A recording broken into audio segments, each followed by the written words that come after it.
episodes plus exclusive content in our channel at Radyo Katipunan FM. Don't forget to click subscribe and hit the bell to get the latest updates. Baka naman pwede. Baka naman pwede. Baka naman pwede. Mga isyung napapanahon ating pag-usapan. Baka naman pwede. Gamit ang mga pananaw mula sa iba't ibang kalinangan. Baka naman pwede. Mula sa Institute of Philippine Culture, kami inyong samahan. Tayo'y maghuntahan. Dito lang sa Baka naman pwede. Tuwing Huwebes, alas 3 ng hapon, dito lang sa Radyo Katipunan, 87.9 FM. 3 o'clock prayer. You died, Jesus, but the source of life flowed out for souls, and the ocean of mercy opened up for the whole world. O fountain of life, immeasurable divine mercy, cover the whole world and empty yourself out upon us. O blood and water, which flowed out from the heart of Jesus as a fountain of mercy for us, I trust in you. Holy God, holy mighty one, holy immortal one, have mercy on us and the whole world. Holy God, holy mighty one, holy immortal one, have mercy on us and the whole world. Holy God, holy mighty one, holy immortal one, have mercy on us and the whole world. Amen. Jesus, King of mercy, we trust in you. Radyo, radyo, radyo, radyo, radyo, radyo, radyo, Katipunan. Radyo, radyo, Katipunan. Radyo, radyo, radyo, Katipunan. Radyo,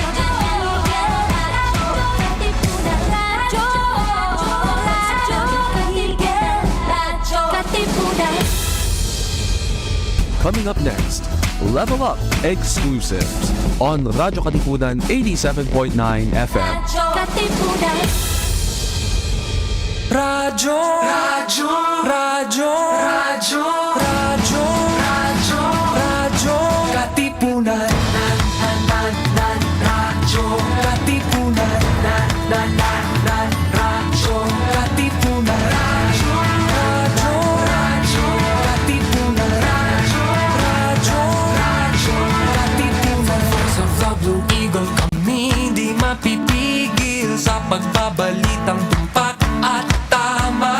Buhay at tenista, sa loob sa labas ng eskwela, ating ibibida lahat ng kwela. Radyo, radyo, radyo, Katipunan. Radyo, radyo, radyo, Katipunan.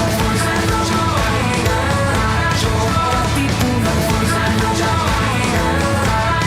Katipunan. Kawal ni Ignacio, Katipunero sugod, todo sa kayon, tulong at tulog. Lipat na Blue Eagle, galing giting nagigil. Blue and white, one big fight.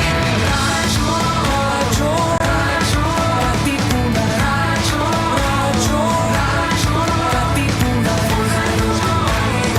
Radyo, Katipunan. Katipunan. Radyo, radyo, radyo, Katipunan. Radyo, Katipunan. Mga Katipuneros, it's time to level up! Your talk variety program showcasing the best in media and other fields. As we feature the most loved personalities and the best practices of what we truly refer to as Magis.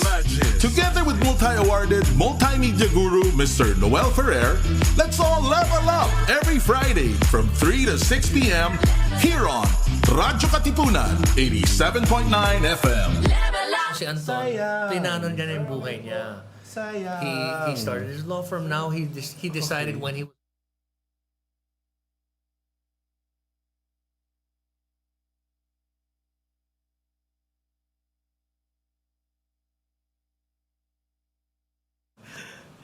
Game.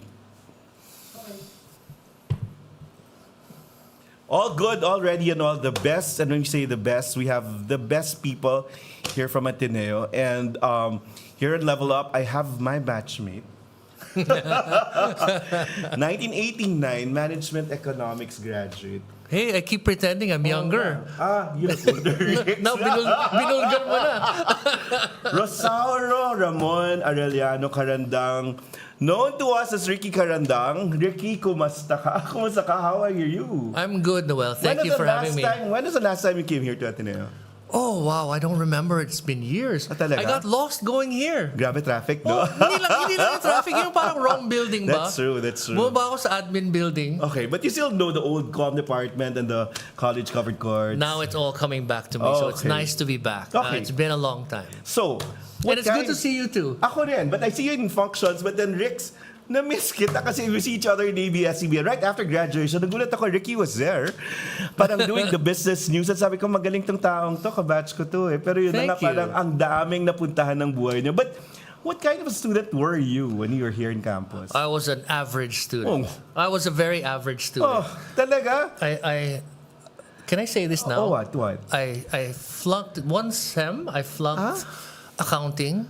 I flunked theology. Was management economics really your first choice? Or were you management engineering tapos napuntang MECO afterwards? No. Or economics honors? I knew hindi ko kaya yung MB, so nag-MECO ko. Not to belittle MECO, but I was just more interested in economics and management. And I thought that so MECO, you were MECO all throughout? Not all eco throughout. honors? Then No, I wasn't demoted. That was my first choice. Okay. Proud MECO ako. Proud ako to be MECO. I thought that was a very... Okay. I thought it was a very well-rounded course. Okay. It teaches you about a lot of things, economics, management, so what even kind politics. of student were you? Were you diligent or were you last No, minute? I was a C student. You know, there were courses. There were pero bawal yun, ha? C plus was the average mark. Oh, pasang-awa ko. Talaga? Pasang-awa pero ko. you weren't like that in high school. So diba? It's always been... Mahiya ka naman kay Anton Bengson, di ba? Ay, nako.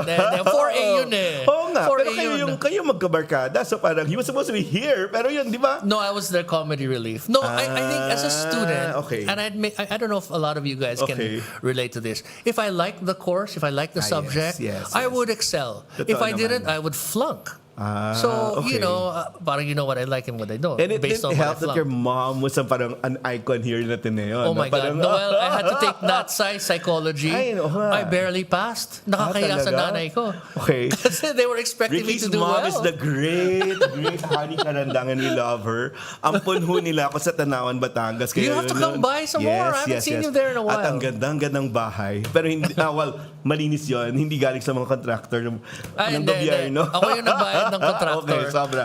But yun nga, were you chill? Were you cool when you were a student? Saan ka tumatabay? So I like to think I was cool, but I think my friends will tell you I wasn't. Talaga? Feeling cool. Saan ka? Were you an admin kid? You were an admin kid. I would hang out there. Yeah. Yeah, dun ka. What does that mean today? I don't know what does that mean in 2025. Pero nandito sa right up niya, talagang GQ boy, parang GQ model. I think they were saying that daw yung gabardine pants. Noel, they were being sarcastic. That's not true. They were being mocking. That's not true. So who wrote your write-up? It was written by Victor Paterno. Oh, hindi mo na pinatay afterwards? Hindi, natawa ako nung it was written completely in jest. Okay. And if you read it, it'll make you, if you read it and you know me, it'll make you laugh. Before we plunge into the discussion of what's happening now, what were your favorite subjects in college?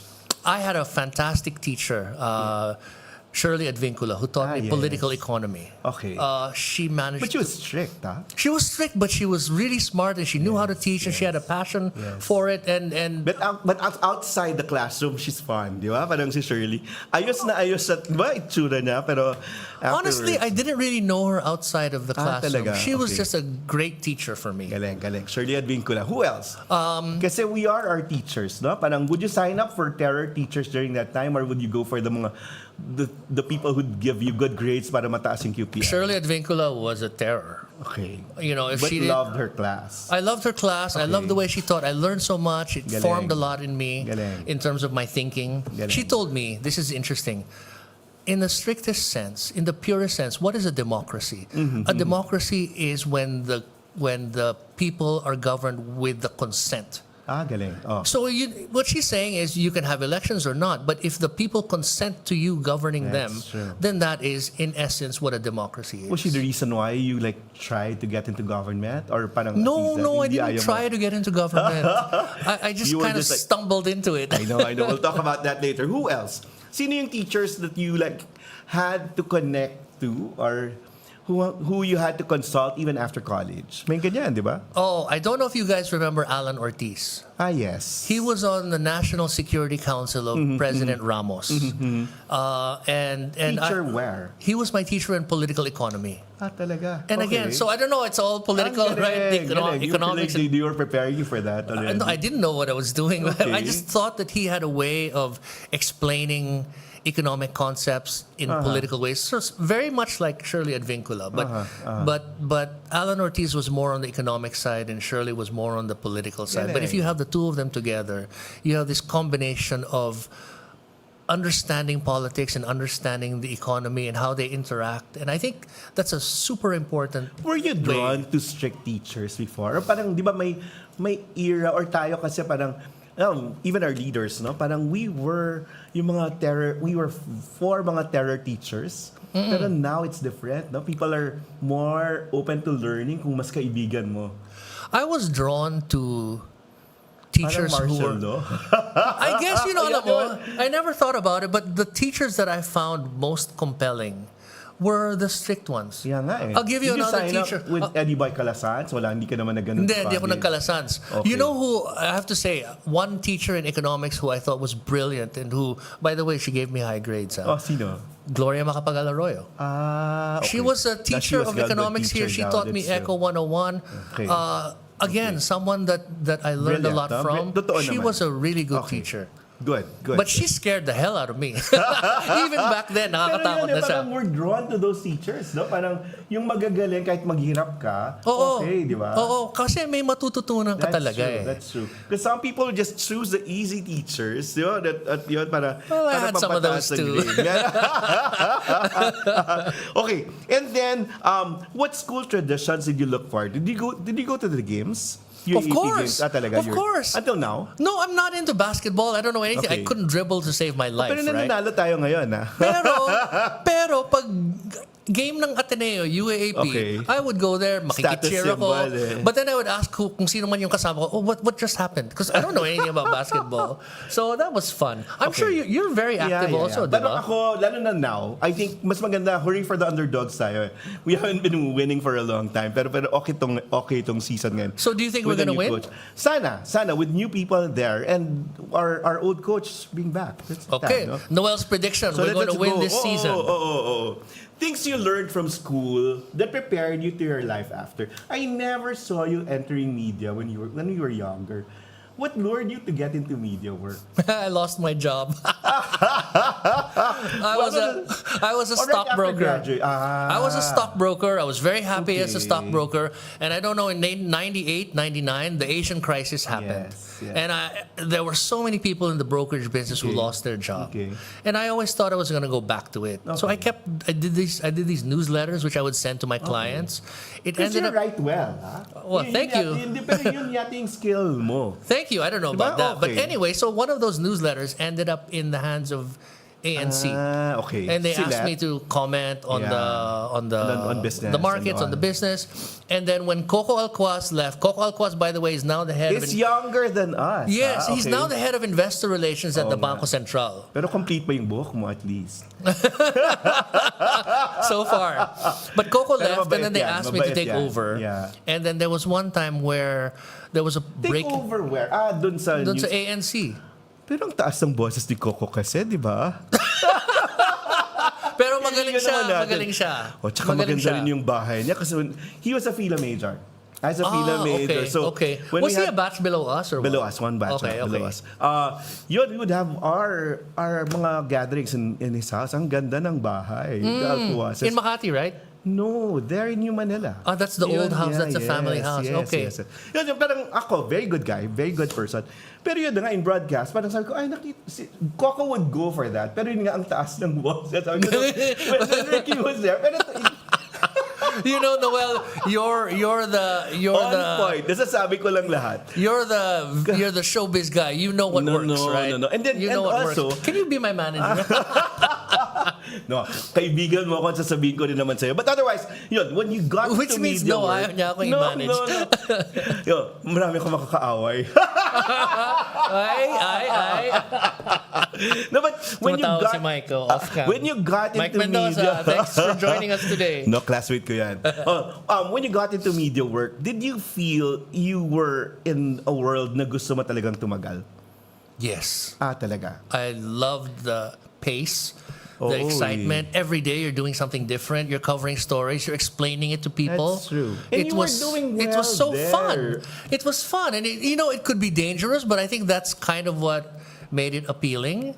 And at the time, ABS-CBN under Gabby Lopez was... And Dong Puna pa And Dong was there. Naabutan ko pa si Dong. Was my teacher in Ateneo, and he was the one who got me to do ABS-CBN work, and it was so good, a newsroom. No? And you always felt that they had your back. That's true. You were, I would ask minsan, boss, okay ba to? Here we are doing the breakfast show, the morning show, and then Ricky was doing the business news. So sabi namin, uy, buti na, nandun siya. Thank you. Pero hindi ka tumagal dahil... No, because we ended up doing a lot more political stuff, right? So I was doing a lot of reporting and started getting political. And I would ask, okay ba to? Kasi some of those subjects were a little touchy, That's right? true. And so, kaya mo naman yun. And like I said, I felt that the bosses had my back. So, parang mahirap yung you'll stick your neck out for a story tapos hindi ka susuportahan ng management, di ba? That never happened to me. With their support there, why did you opt to leave ABS and join government afterwards? So when I was starting to report on politics, I got to know people in Congress. One of them was... Ako yata yung turning point ng career mo. Kasi Sir Dong was a teacher. Who is a legend. Legend talaga, very good broadcaster, and then eventually joined government. Sabi ko, feeling ko, yun yung naging turning point ng ibang buhay. Rex, ikaw yun ang aga-aga. But alam mo kasi, sometimes when you're asked, and I know it sounds corny, it sounds trite. And now hindsight to you never But when you're asked and you feel you can do it, you need to do it. It's like some countries you have to enter the military, you have to serve your country for some time. That's true. So, in my naivete, I thought, sige, let's do this. Let's serve. Okay. Lessons learned. What can you tell the Athenians wanting to get into government na how they should prepare to get to government? Because you never had that preparation, Rick. But I think my media exposure helped me. So the thing is, you need to go into it with your eyes wide open. That's true. What does that mean? You need to realize that what we're taught sometimes here in the hallowed halls of Ateneo is not always the way the real world works. True. The real world is very different from what we're taught. We are, for the most part, and I'm not just saying when you grow up in Ateneo, other schools where you end up going to school with privileged people. Yeah. You're taught a version of the world that probably doesn't exist anymore. That's and when true. you enter the world and you realize, hindi pala ganito, it kind of can surprise you. So if you want to join government, then you need to understand that this is the real world. They call it realpolitik. Okay. The real world is not the way you're There was no job taught. security there, Rick. How did you address that? At that age, you don't think about it. You thought, this is a chance to serve. This is a chance to maybe do something and contribute. And this is maybe a chance to make a name. Galing. Number 2, no stable work-life balance. Di ba? Walang oras yung government work. Walang oras. Oo. So, totoo yan. How did you address that when you were there? I had no... Make us understand government work. I had no life outside of work. yun eh. Maybe that's why hindi rin ako nagtapos, di ba? I was there for half of the term of President Aquino. I left. I was not there in the second half anymore. Okay. But I was at a party one night, nakainom na ako ng konti. And there was... At yun, nasa write-up dyan ng college mag-inom mo, sobra. And there was this unrest going on in the Middle East. That's true. And I got a call from the foreign affairs office that there was some gulo going on in Egypt and that some Filipinos were potentially in danger. So I text. It was like 11:30 in the evening. Medyo nakainom na ako. Nakainom na ako. I can say this now today. I texted the president. I said, just a heads up, this is what's going on. Okay. So, walang reaction. Sabi ko, mukhang okay. At about 1 o'clock, tinawagan ako. Find out what's going on. Find out what we need. Find out what the situation is so that we can convene and figure out if there's anything that we need to do. Galing. So I had to sober up really quick. That's at 1:30 in the morning. I was in a party. Okay. So, but you know what, Noel? Again, going back to my media days, it was kind of like that. You know, if you had to study, if you had to cover a story, but on a larger scale, I guess. Yeah, but if you had to cover a story, it's not office hours where the stories happen. The Oakwood thing that happened in 2007, ba yun? Was happening also on a weekend. It was happening at roughly the same time, past midnight. You just needed to go and cover. So that time, everybody was there. There's no... So you were hands-on. Parang leave all your things, you need that if you want to be in government. You need that. It's really the pleasure of serving more people, no? It's that. It's the satisfaction. Noel, it's not always pleasure. Sometimes it's. I've had the most gratifying days in government. I've also had the worst days. Like when? Ano yung pinakamasaya mo when you were in government? Let me see. Siguro, I don't know if everyone will agree with this, but when we pushed to pass the RH bill, that was a big deal for us. And we could have lost that vote in Congress. It was me, Mar Rojas, Butch Abad, Edwin Lacerda. We had to go to the House at the time of the voting and talk to the congressmen. Otherwise, we could have lost the vote. And because of that, I think there's a lot of choices for women now. They don't have to have children if they don't want to. They have the freedom. They have autonomy over their bodies more than they would have had that bill not passed. So that I've been listening to Edwin Lacerda with Christian Esguerra. Ang galing pa rin, no? Parang when the way he phrases things and he like frames things. Abogado eh. Hindi lang abogado, pero kahit hindi abogado, parang may clarity of thought. Yeah. At saka hindi nagpayaman sa posisyon. Yun talaga yung no? Nagpayaman siya after. I don't wanna... Pero perfectly legal. Mayaman na siya ngayon. No, okay, he made a lot of good investment choices in his post-presidential life. But here... Sana may balato ng konti. Pang-libre ka naman, Edwin. Why not government? Sinasabi low pay. Did you have that? So... low pay compared to the private sector. So, Noel, there was a salary standardization bill that came up. And as a result of which... competitive ka sa mga batchmates mo or... Hindi, ganito yan. If you are entry level in government, you will actually earn as much or maybe more as you would in the private sector. Okay. It is at the mid-management level where salaries in private sector start to surpass substantially the government pay. So you find there are a lot of relatively young people in government serving at the junior levels because they want to learn what it's like. That's true. If they can find a way to equalize the pay, I think there are a lot of people who still want to help the country. And if they can earn a decent living doing it, it won't be a difficult choice for them. Galing. Next, sabi nila slow career advancement because of the bureaucracy. Mas mahirap bang ma-promote in government?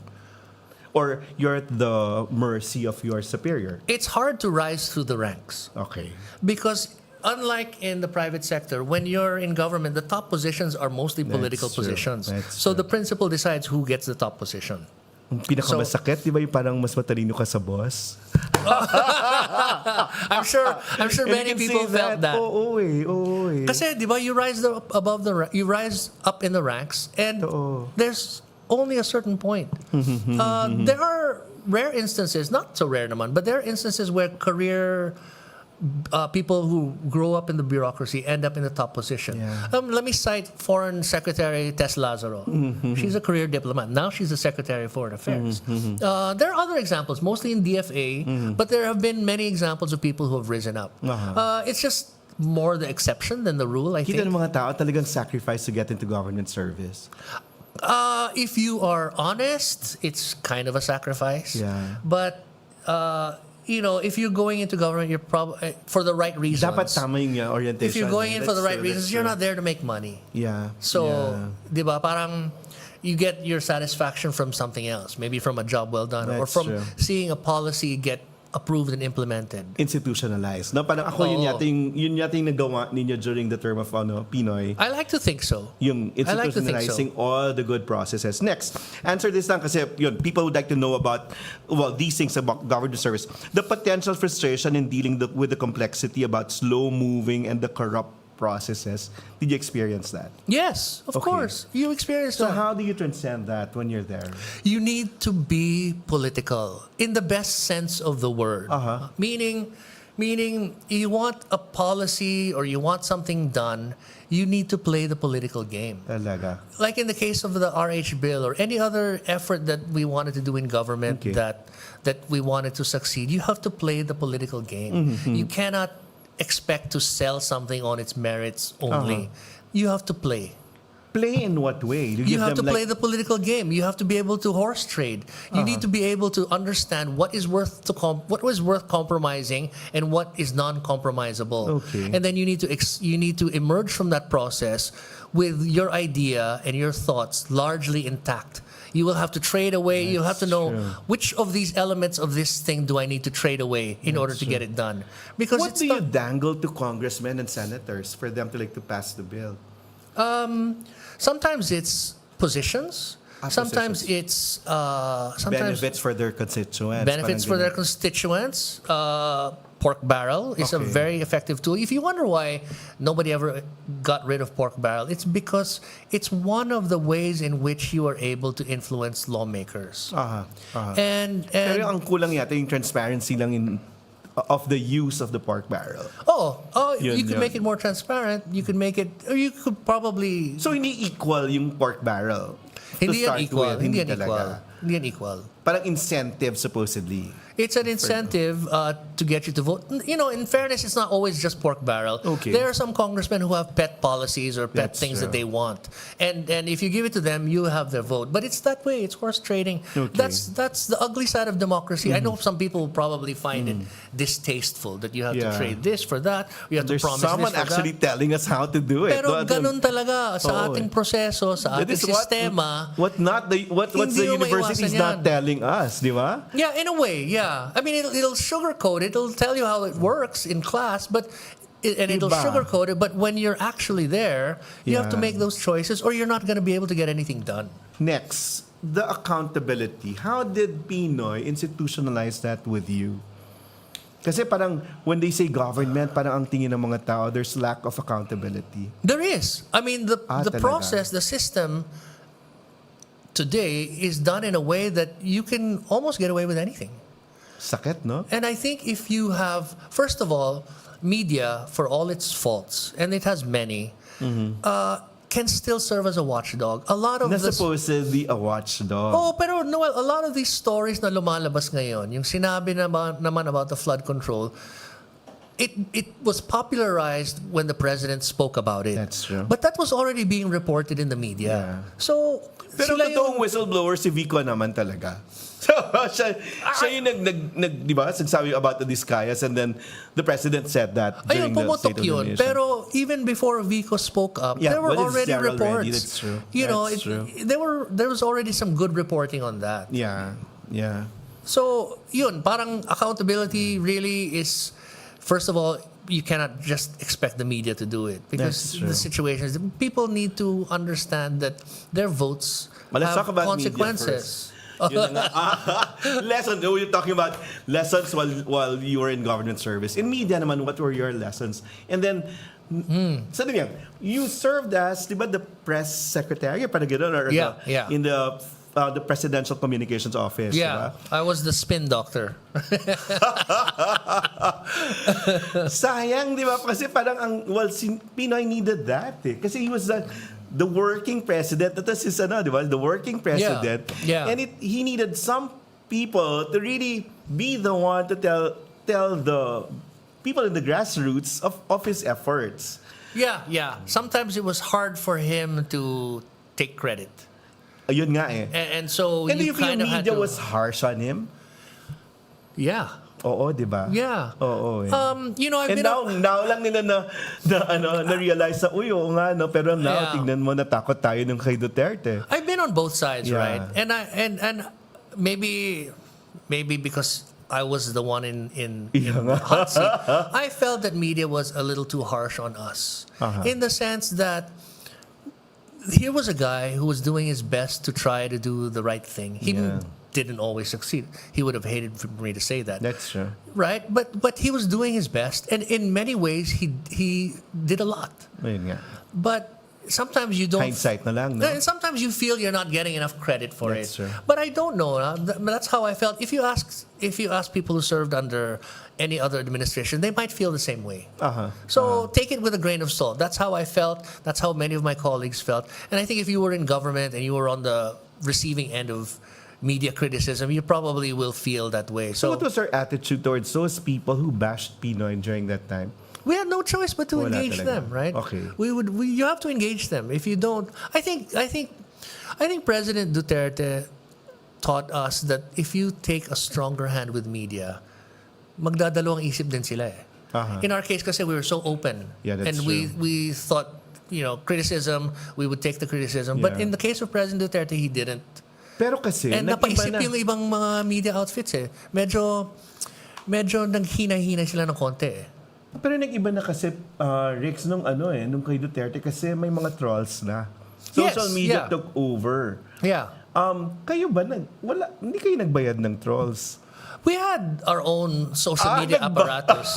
Inamin. No, we had our own social media apparatus, but social media at our time was just emerging. That's true. It wasn't this, as Maria Ressa says, this completely manipulative sort of society destroying machine that you see today. It wasn't that harmful back then. And we approached it as a new form of communication. But we were always doing our best to adhere to standards of journalism when we would put stuff out. We wouldn't put out something that we knew was false. That's yung truth, di ba? Yeah. So we played by certain rules. But were there media personalities really that were in the market? Yung parang bayad? Noel... No, sorry. I had to ask that. Pero hindi ko na sasabihin, tatanong ko sa'yo kung sino. No? Pero ito lang ang sasabihin ko. If there's corruption in society, you can expect that in every aspect of society. In any sector, no sector is exempt from that. In the same way that there are people who are good. We like to criticize our lawmakers, and rightfully so. But there are good lawmakers out there. Don't get me wrong. Yeah, hindi lahat. Hindi lahat. But so same thing with media. There were people in the market. I would assume so. And they were asking favors from you? No one would ask me directly. So part of the job of staff is to protect you from stuff like that. That's true. So you might want to ask my people who work on my staff. So no, in what form did they come? Like kunyari, anong pagtatry mag-bribe or maging corrupt? Hindi. Sorry, feeling naive, no? Pero yun nga, people ought to know. I had good staff. They protected me from this stuff. Buti. So I don't have personal knowledge of who was asking for money or who was that. It wasn't like that. Because part of the job of staff is to protect you from that. And my staff did a good job of doing that.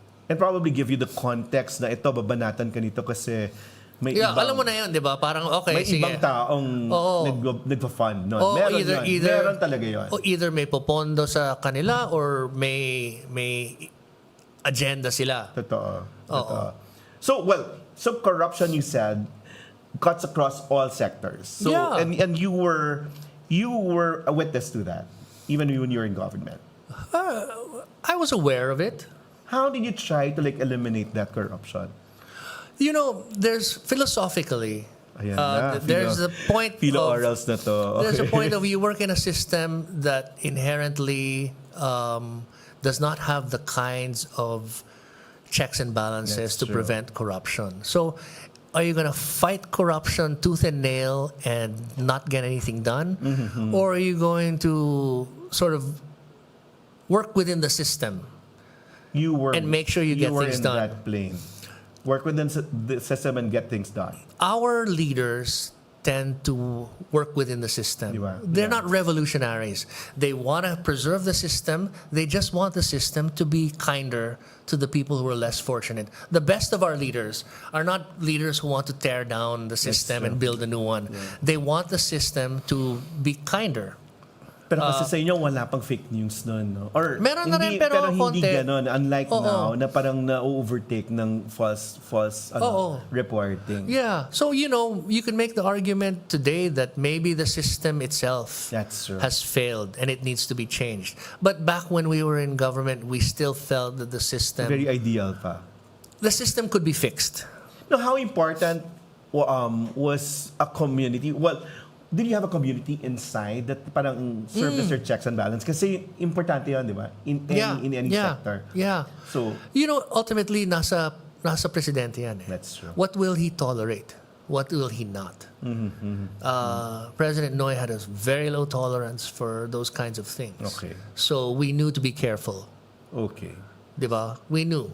There are certain things you will never be able to get away with under Noy. Okay. And, well, just to complete your life in government, what was the tipping point to, or when did you decide to, alis na muna ko? I think I had spent, at that point, I had spent 13, 14 years in the public spotlight. Okay. And it can be a little tiring. And I wanted a little peace and quiet. I was burned out. Government can burn you out. I mean, it can be the best time, it can be the worst time. True. And it's normally both. And it'll wear you out after a while. But you were still friends with those people you worked with, no? Yeah, okay naman, until now. Yeah, diba? I mean, we get together with some of them even today. But was it hard charting your career after government? No, because I just, at that point, Oo nga, ABS was so kind to you. Because I just visited wanted in your out. office in Rockwell in near Meralco. That was an office there. That was near my Medical City. Yeah. That was the first holdings office. Oh, yun na nga. Yeah. No, I Ang just swerte mo. Yeah, no, they were very nice to me. The family, the Lopez family. yeah. So I've spent most of my private sector life with the family. So when you left government, you knew where you were going? I wasn't sure because I thought I was going back to ABS. Rin. Okay. And I had a discussion with my boss. Hindi kasi kabayan eh. Well, I was a lot cheaper. I was a lot less expensive. No, I had a discussion with my boss, and I said, he wanted me to go back to news, and I said, boss, mukhang hindi ko muna kaya. Yes. Can I just sort of disappear from the public eye for the next few years? So he was like, parang, anong gagawin ko sa'yo? So they found something for me to do. And you were happy when I visited you in that office? Yeah. I do interesting work now. Yeah nga. And it's a lot more low profile, but it's interesting. The height of Yolanda, parang that point. I was there pa in government. Yes. And you showed me the books na tipong, this is, parang achievement yan eh, that you're able to do well during that time. Anyway, let's talk about the issues now. The trust ratings of the president and the vice president dipping at this point. Was that expected? I thought it was expected. First of all, whether there's a scandal or not, the president's ratings tend to dip after the midterm. That's true. As you approach the finish line, your ratings tend to dip because people are already excited about the new. So from 48 to 43. Well, that's just recently. Yeah. That's unusual because most presidents have stayed above the 50% line. There were extraordinary cases where people were below the 50% line, but that's not usual. FVR but stayed above 50. Cory, Noy, for a very long time, President Arroyo in her first term stayed above 50. Arab did not because of the impeachment. Yes. Duterte stayed above 50, even above 60. I think Duterte remains the most popular president we've had in the post-Marcos But Sara era. now from 61 to 53. Still above water. That's 53%. What does this mean? The numbers, at least. I think people tend to blame, fairly or unfairly, people will blame the president for what they feel is the state of the country. And clearly people are not happy with corruption. They don't feel enough is being done about it. And whether he likes it or not, people are somehow putting blame on the president because they feel like you can do something about it. You should be doing more. No? Command responsibility. You can be doing more. But I think, you have to give President Marcos credit. He was the one, it was being reported, as we said earlier. Yeah. Pero he didn't have to put that in the SONA, and he put it in the SONA. He shone the light on it. And the 15 companies. Diba? Yun talaga yung breakthrough eh. Yeah, I don't think this issue would have been that big had he not addressed it directly. But did he know where it's going? I don't Parang talk to him. ko yun I nga, don't know. well, yeah. It just blew on his face. I don't know. It seems to be going in directions that nobody can control. Later, we'll ask our guest saan pupunta to. Kasi, di ba, ang daming pwedeng puntahan. But transparency, it's already, Rick's, the third week of no public hearing. And then people, do you agree to halt pa rin the congressional and the Senate hearing for this thing? I have mixed feelings about that. Okay, why? On one hand, it's transparent. You see the revelations. You see what's going on. You understand. You get a sense of what's going on and the scale of it. Pero ang hirap na parang everyone has a stake. Yeah. On the other hand, nagpapapogi yung mga ibang tao yun. On the other hand, it invites performative politics. That's true. People trying to hog the spotlight by saying things, and that's not always productive. There are people in Congress. Some of them are her friends. I'm referring to someone who I don't know who likes to say outrageous things in the House, and it doesn't contribute to the discussion. Okay, it's not contributing to the discussion, right? That's true. So why pa?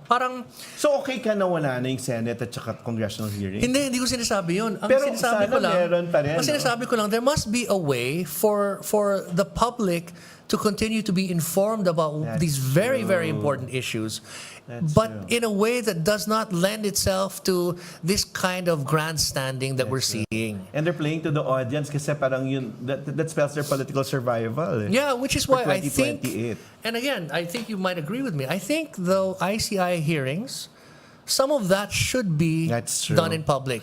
That's my next question. Actually, we'll ask Brian that later. So, it's not been made public because people might see parang some judgment or trial by publicity. Do you agree with that? I kind of agree. Talaga? I think there are certain... Diyos ko, pera natin yun, no?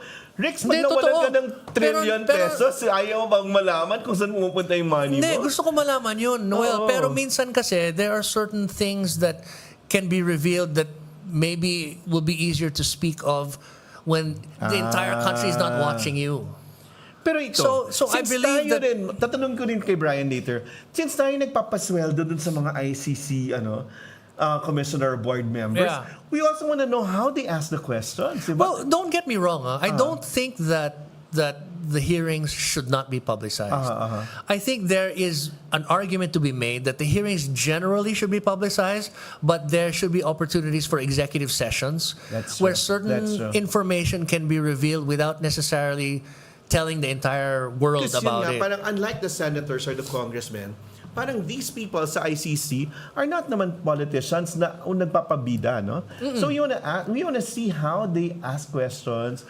At they're not into self-promotion. Wala namang political ambition yan. So pero yun nga minsan the audience will want to see the performative so sometimes you need to have look, like I said, sa akin lang kung ikaw yung bilang press, isang kung ikaw yung nasa press core ni BBM, how would you do this? Or kung si Brian, for example, even as put the press person attending that and then report after? Even if I was an ordinary citizen, what I would say is make the hearings, yung default dapat public. Kung may hearing na kailangan sensitive, the executive session nyo yan. Totoo. I mean, I understand why you don't want everything.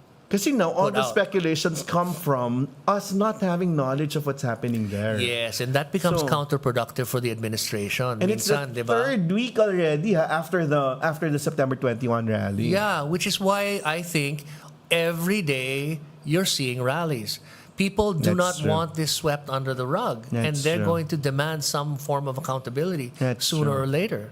So, and in a way, I guess the public has decided that opening the hearings will contribute to that. And I'm saying it does, but I'm also saying that I understand that sometimes you need to have executive sessions. So I agree with I can live with sessions. that. I can live with that, but something needs to be made public. Tama. Next, well, babalikan natin yan when Brian's there na. Yung SALN kasi with Pinoy, that was made public, no? Was it public?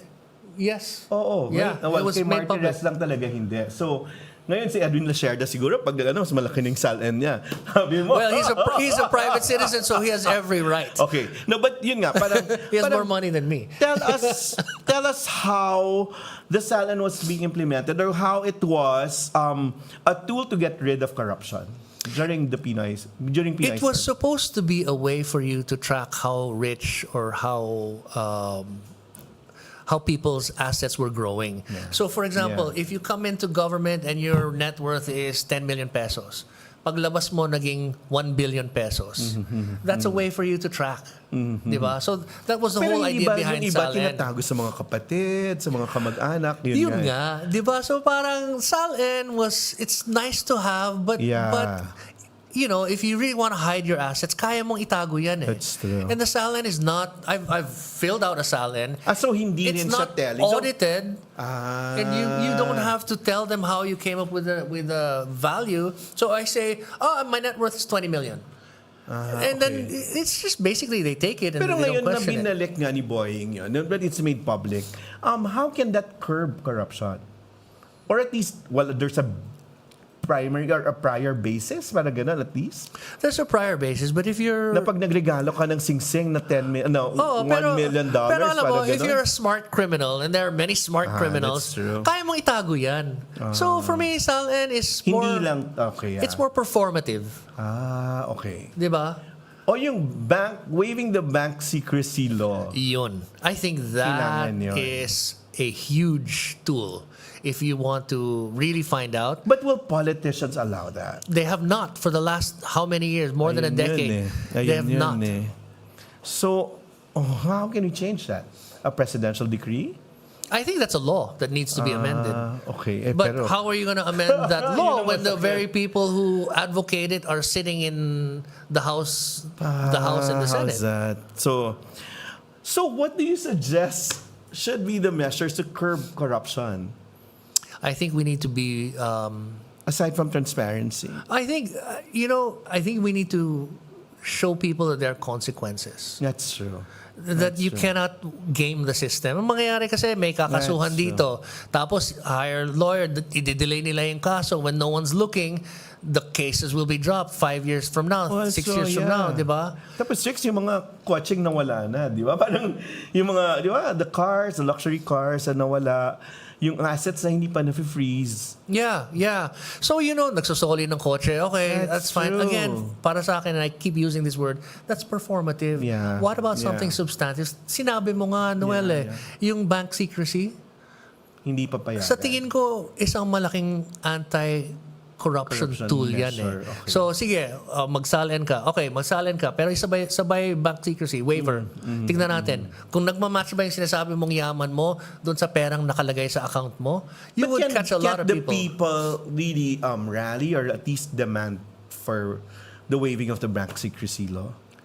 Yeah, but I don't know. Political will, It's yeah. hard to get the public to demand something that specific. The public, when they march in the streets, they will say things like, Yeah. mga kurakot, ikulong na yan. Pero But can you imagine them saying, How? repeal bank secrecy? Di ba? hindi Para nga, hindi mahirap ibenta sa Kasi tao. we eh. know Trillanes was daring the former president, no, to waive his right to the bank secrecy law. Yeah. So, hindi nangyari. Yun nga eh. So, So I don't know. Honestly, I don't know the At answer to napanampas that. din natin, no? I don't know Napanampas the din answer, natin. Noel. But if you Okay. really want to do something Tama substantive, yan. siguro That can be explore having bank secrecy relaxed. Okay.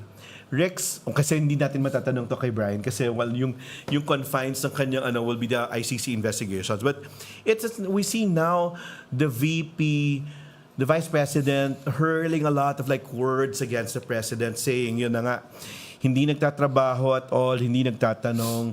Parang ano yung effect now with government? Parang with the day-to-day work of the President?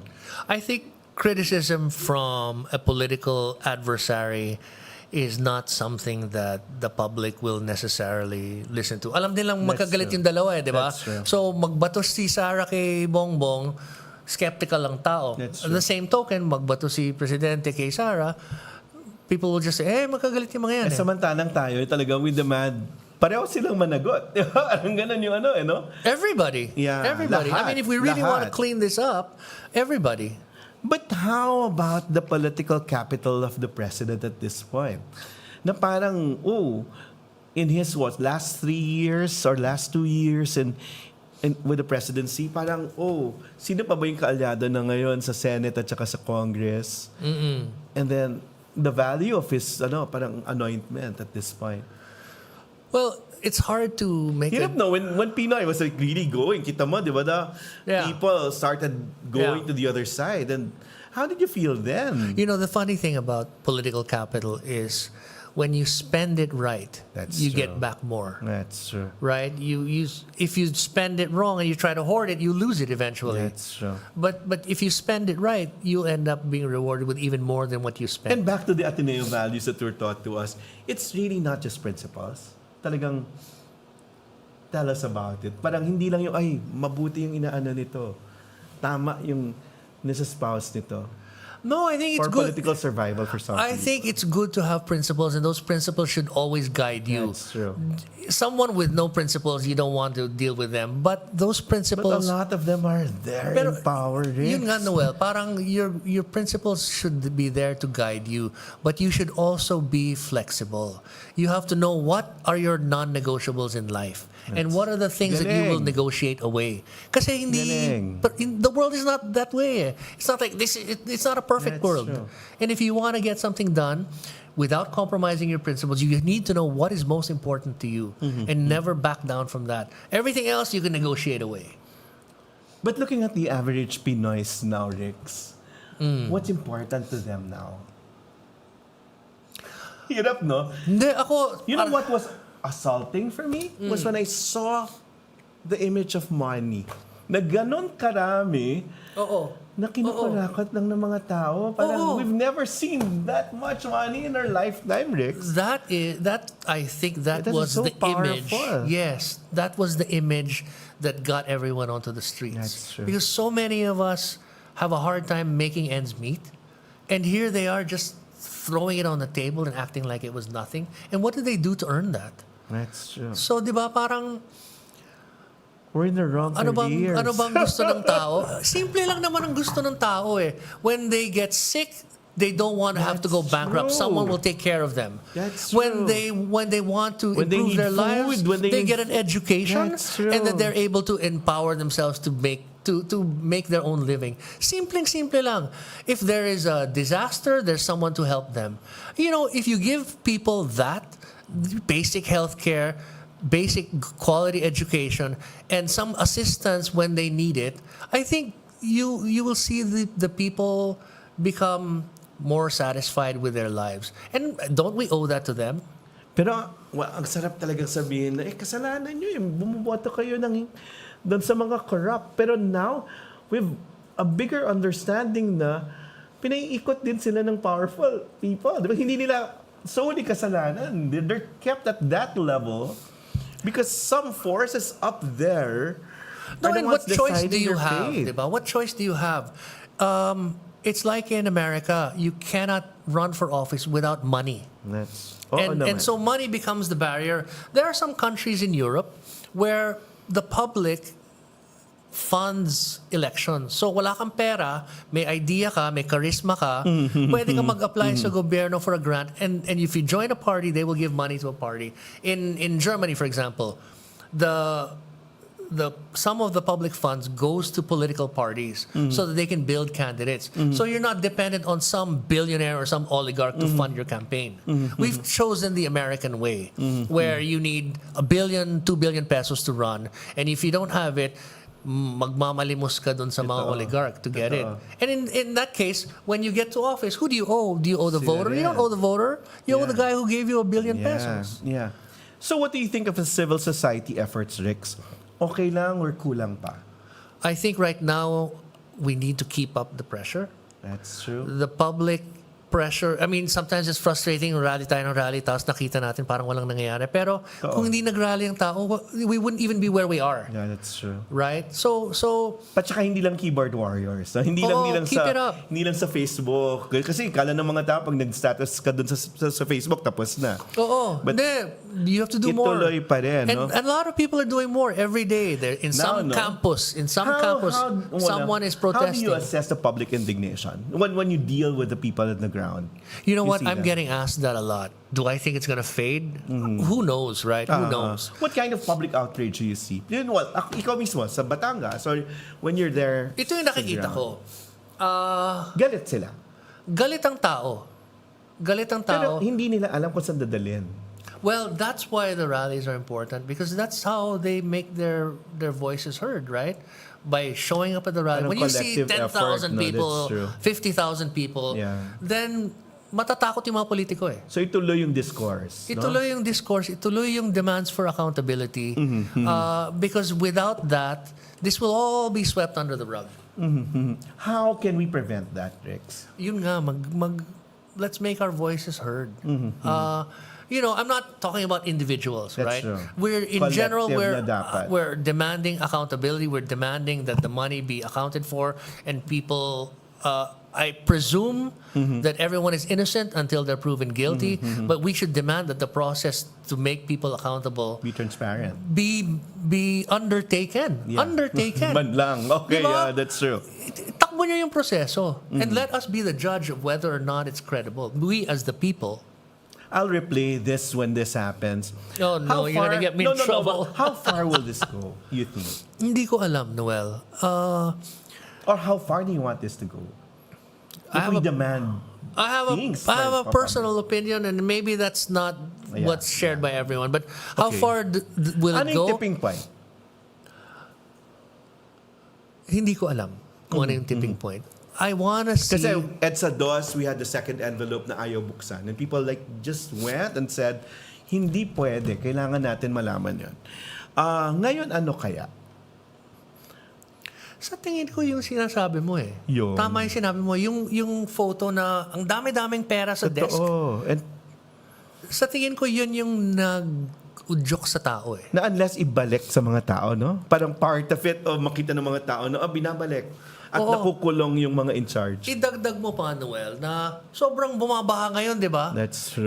At pinapaalala ng Diyos every time at nililindol pa rin, no? Oo, yung baha na yan, every time it rains and every time there's a flood, people remember that it's not supposed to happen. We've spent billions of pesos on flood control. That's true. And we're still inundated with floods to the point where pag umulan, walang pasok ang school, walang pasok sa opisina. I mean, does that happen anywhere else? That's true. So we're reminded of the consequences of yung non-accountability and who Brian will be on air in a while, so I'll ask you this as a journalist. Rix, talaga dapat i-pursue mo pa rin, or pursue mo pa rin naman yan. No? So, given the chance to interview the following personalities, what will you ask them? Okay, crucial questions to the Discayas.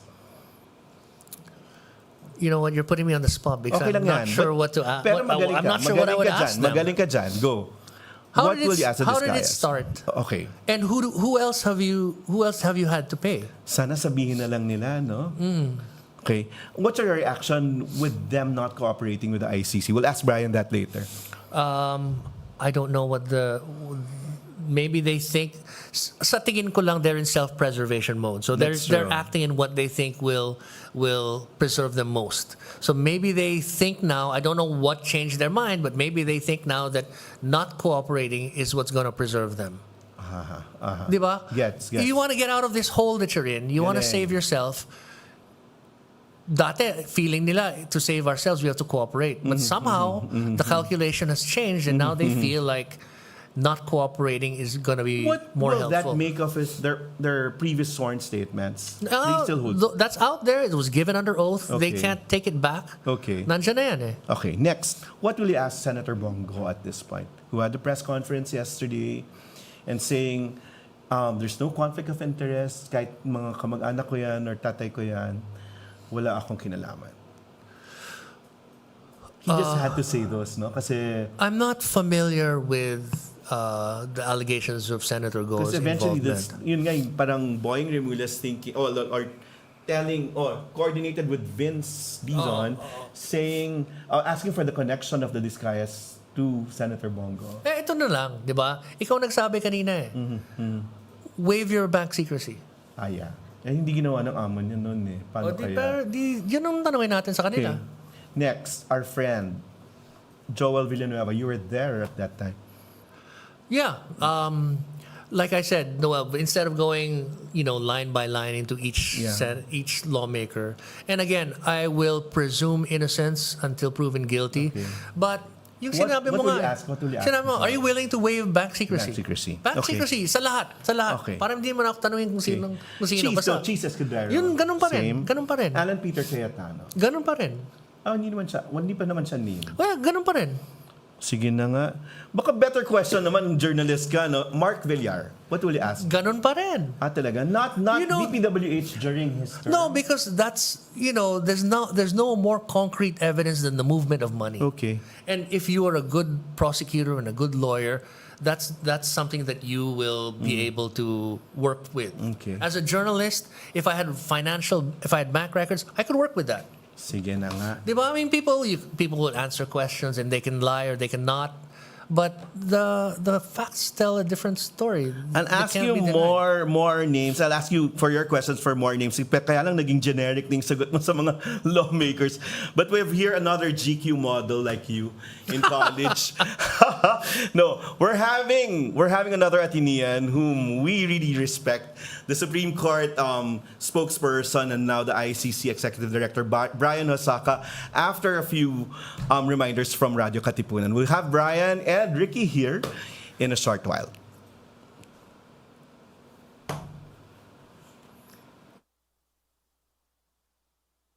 We will be back in a few, Katipuneros, so please stay tuned.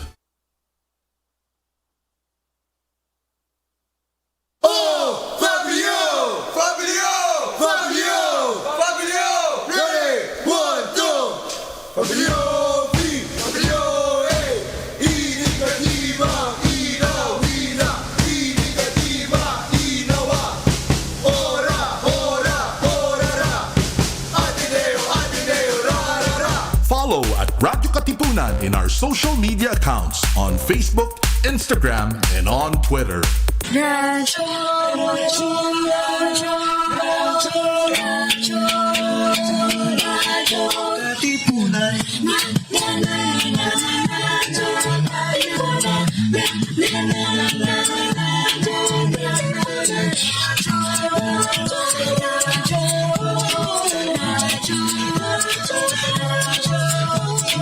Voice of the Blue Eagle, kami di mapipigil sa pagbabalitang tumpak at tama.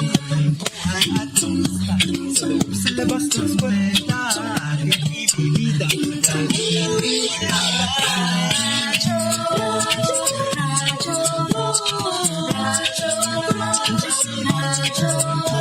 The voice of the Blue Eagle,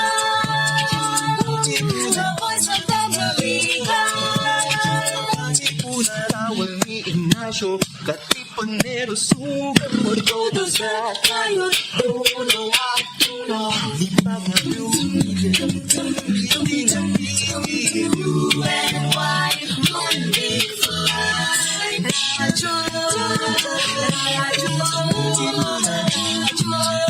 voice of the Blue Eagle, the voice of the Blue Eagle.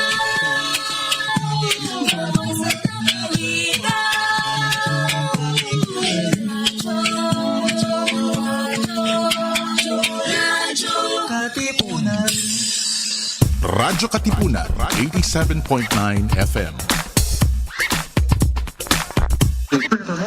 Listen to songs and artists you didn't know you'd like.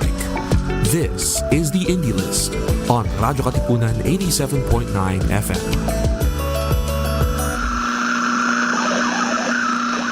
To listen to music that uplifts the soul, follow JustCom PH on Spotify and JustCom Music on YouTube. Our music is also available on iTunes and Deezer. Mga Katipuneros, it's time to level up. Your talk variety program showcasing the best in media and other fields. As we feature the most loved personalities and the best practices of what we truly refer to as Magis. Together with multi-awarded multimedia guru Mr. Noel Ferrer, let's all level up every Friday from 3 to 6 p.m. here on Radyo Katipunan 87.9 FM. Good afternoon, and we're all good here in Radyo Katipunan, and we're happy to have someone na buti na lang we have good people in government like him. The Supreme Court spokesperson before and now the executive director, mas malaki yung pinapangalagaan niyang mas matatanda sa kanya. Brian Hosaka. Brian, how are you? Kumusang napakahirap mong mundo? Good afternoon, Noel. Good afternoon sa mga nakikinig sa Radyo Katipunan. I wish you were here, Bri. How are you there? Yeah, I wish I was there too, no? It's been a while since I came back home to Ateneo. Matagal-tagal na. Hindi ko na alam kung kailan was the last time. Talaga? It's good to be back home, no? But Ateneo has always been a safe refuge to us, no? A peaceful campus and all. Now, Ricky Carandang's here. And yan. Good afternoon, sir. Yun nga, Bri, sabi namin, Ateneo never prepared us to this kind of environment. Kasi I'm batchmates to it, or kami ni Ricky with Hans Kakdak, and I just had him. And we'd want to lure people to government service. And sabi niya gano'n, Ateneo never prepared us to with the dissonance ba? With the contradictions you face in the field. Kasi sabi natin, parang napaka-meritorious, ideal yung world. But how's your world now, Bri? It's totally different. But it's something that someone has to do. That's true.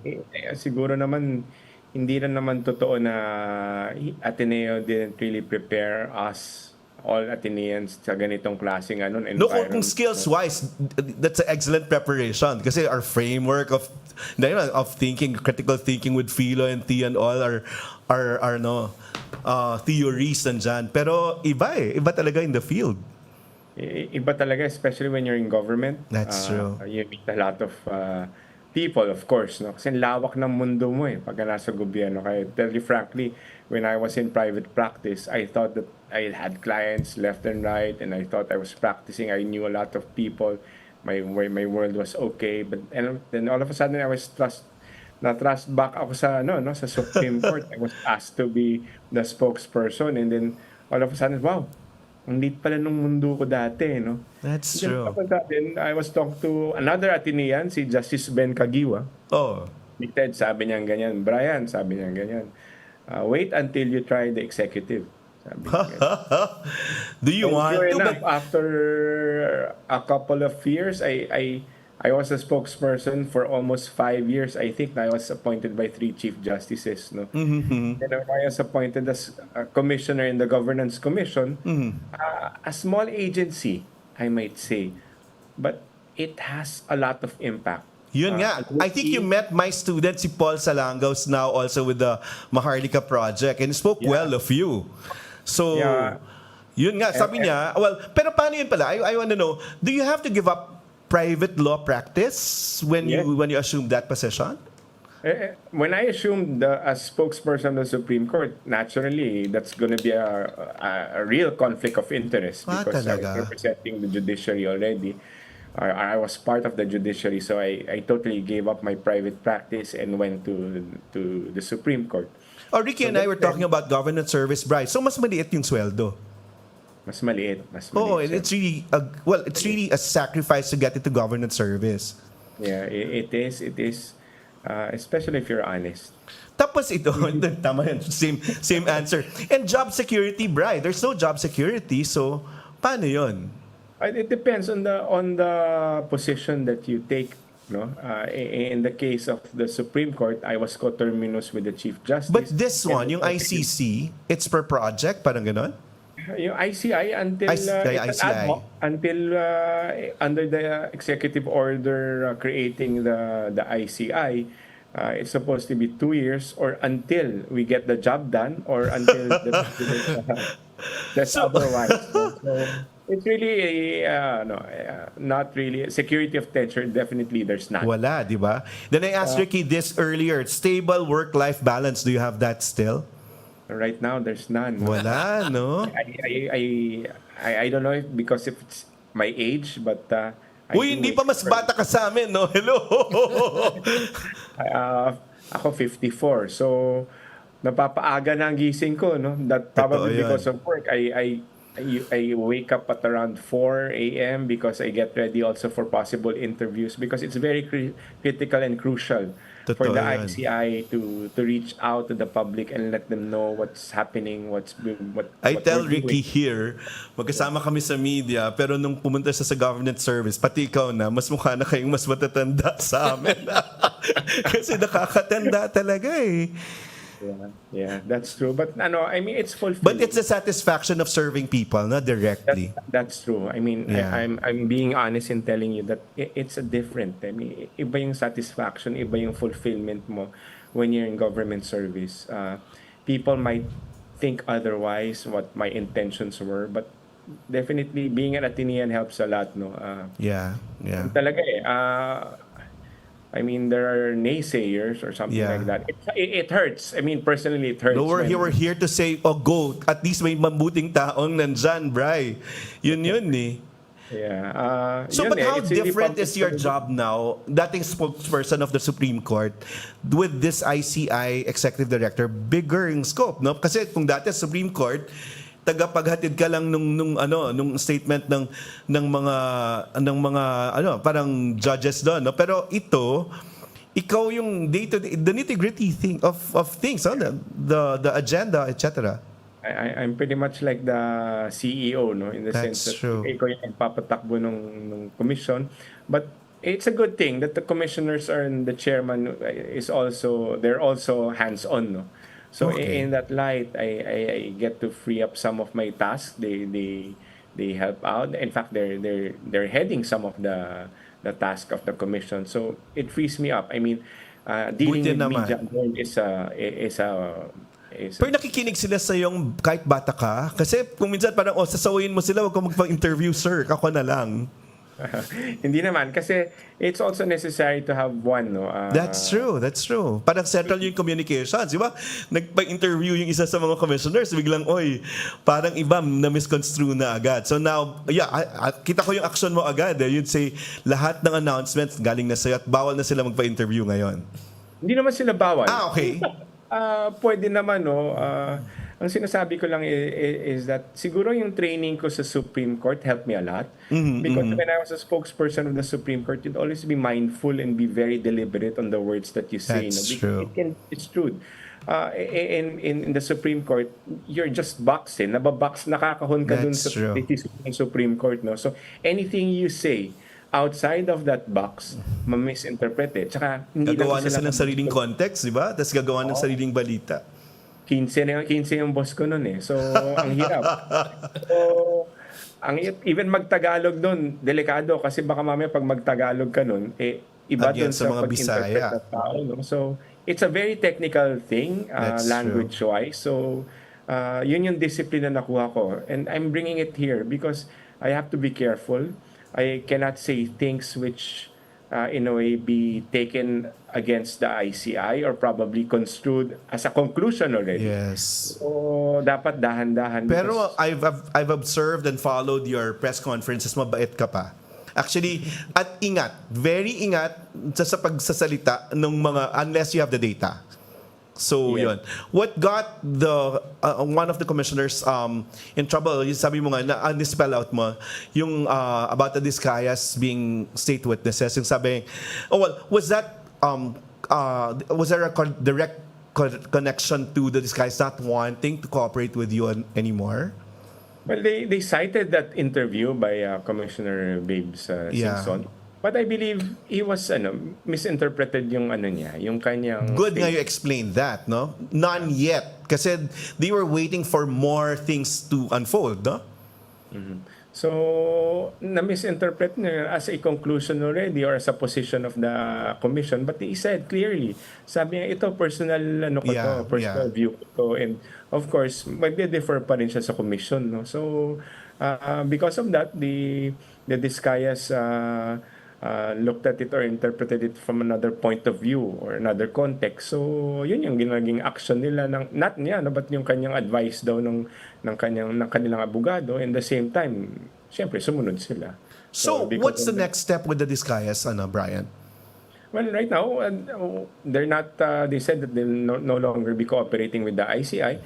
But nevertheless, if there's a need for us to invite them, it's still within the authority of the ICI to subpoena them. And Pero wala pa rin cases so far filed against them? Right now, kasi ito maganda yung tanong mo na yun. No? Right now kasi ang tinitignan ng tao, very gusto nila fast results. So, That's true. We share talaga. Ako personally, ayoko naman talaga yung nangyari dito. Yung corruption na to, di ba? Kalokohan talaga. So, somebody has to pay for this. No? Ang problema, not a problem, but we have a system. We have what you call rule of law. No? May sistema tayo dito sa bansa natin, which we have to follow. So, mangyayari dyan, we gather information, we gather evidence, we do the case build-up, and when we think that there's already enough evidence to file or recommend to the ombudsman a case to be filed against those who may be responsible for this mess or for these flood control projects, we give our recommendation. Now, ang ombudsman kasi yung constitutionally mandated to prosecute and to investigate. So, sila ngayon na magdadala niyan sa korte, which is the Sandigan Bayan. So, pag nandun na sa korte, that's the only time that warrants of arrest will be issued, people will be on handcuffs, dadalhin na yan sa presinto, makukulong na, no? And doon na magkakaroon ng hearing talaga, wherein talagang sagutan yan. There's going to be charges and explanations on the defense side. So, that's the real thing. I mean, meaning that's a real process, no? But how long will that take, Bryce? Sorry, ha? Well, parang people are waiting for that to happen already. Yeah. Right now, we've several cases or recommendations or complaints have been filed with the ombudsman as far as the ICI is concerned. Meron na kaming isa, no? Despite the fact na kaka 1 month pa lang ng ICI, meron na kaming na-recommend na isang what they call this, referral to the ombudsman for them to look into this and possibly file a case ombudsman. They say under the rules they have 45 days to do that, but I've learned recently pwede mapabilis. Make it fast. Okay. So once ma-file na nila yan sa Sandigan Bayan, magkakaroon na ng mga, kung they see that there's sufficient basis, they're gonna issue the warrants of arrest already. So yeah, sabi, I heard by November siguro meron na yan. Good. You know? And paano yung process pala? Parang, na-freeze na yung assets, hindi na sila makakapunta abroad, hindi na sila makakawala sa Pilipinas. These people? Meron right na, now, diba? Yan yung mga remedies na tinitignan ng ICI, no? Which is administrative and civic remedies. Kaya kahapon nag-meeting kami with other government agencies on paano kami magtutulong-tulungan para makapag meron remedial measures. Either you freeze the accounts of these people who are responsible, you seize their their luxury cars. If proven that they were smuggled or they lack the necessary papers to be considered legally imported, then they will be auctioned off. Kahapon narinig ko sa Bureau of Customs that si Commissioner Nepomuceno, ang sabi niya baka in a couple of weeks they're gonna be auctioning off some of the luxury vehicles that they had seized. So isa yun, no? Pangalawa, meron tayong sa Philippine Competition Commission who is incidentally headed also by an Atenean, si Chairman Mike Aguinaldo. And one of the things that they're looking at is unfair competition due to bid rigging. Yun nga nagkokontsaba yung mga nagbibid sa mga projects. And because of that, they can be administratively fined. malaki yung penalty dyan eh. So, ang first offense mo yata nasa 100 plus million at most, no? And then, pagka parati mo nang ginagawa at pataas ng pataas yung magiging penalty mo, no? So, marami tayong mga ibang remedies. Correct. Not only to put these people in jail, but also to bring back the money that they stole, no, to the Filipinos, no. So at ngayon yung bidding daw gagawin ng ila-live stream na rin, no. So sabi ni Vince Dizon. So that's another measure to make everything transparent. Yeah, those are the things that kumbaga nag-evolve. We're trying to plug the loopholes against corruption. So yan yung mga bagay-bagay na ginagawa ng different agencies to make sure that this won't, or probably hindi naman sabi ko nga in my interview recently, they were asking me, do you think the ICI will stop corruption? Sabi ko, no, that's a utopia. No? So, it's systemic. No, you'll open more for corruption. Actually, sabi nga, DPWH walang to bribe. ICI might be needed in some other branches of government, di ba? Actually, isa nga yun sa mga iniisip ng mga iba. There were some mga nagpapanukala na yung Governance Commission kasi, I'm going back to my past life. Yeah. Ito kasi yung mga sila na ngayon. Sila yung nag-oversee, monitor, and act as an oversight body for government-owned and controlled corporations. Naalala mo yung way back in 2010 yata yun. At the time of Aquino, President Aquino. PCGG, di ba? GCG yan eh. Yeah. So, nag-complain siya about corruption in the GOCC sector. Kaya nanganak yan pinanganak yung GCG na yan. So similarly, sabi na sa NGAs, bakit hindi tayo magkaroon ng GCG for NGAs? Yan na yun. Di ba? Maganda sana, no? Pero wala hindi ka naalis sa posisyon, no? Kasi ang daming corruption cases. At saka mahirap nga talaga yan. But definitely we have the ombudsman to do that. Sila naman constitutionally empowered and mandated to do this, no? But it wouldn't help if there's gonna be really a body concentrating for this on this task, no, to make sure, monitor, and evaluate the performance of the national government agencies. That's true. Mukhang hindi ka naalis yan, Bri. Well, Ricky, pagkasakin nyo. Go, Rix. Ask questions. Go. Hi, good afternoon, Attorney Hosaka. First of all, before anything else, I want to say I'm glad you're there. Yay! Benefit of the doubt to the ICI because of you, Babe Singson, and the composition of the ICI. So, just wanted to know, what are the parameters of your investigation? Are you only looking into DPWH directed flood control projects? For now. Or is it? Do you have the authority or the mandate to look in? Let's say in the course of investigating that, you come up with something else that wasn't part of the original remit. Are you allowed to move into that direction, or is it limited to that? Actually, the executive order creating the ICI, sa title pa lang, infrastructure, no? Hindi naman nilagay ng flood control projects. So, and specifically, it says, and other infrastructure projects. Ayun na. Be proven anomalous. So, we're not limited to that, to those flood control projects, but we're limited because of manpower right now. So, ito nga yung sinasabi ko. I was telling some people who's close to me, alam mo, people are really mad and frustrated, and we understand that.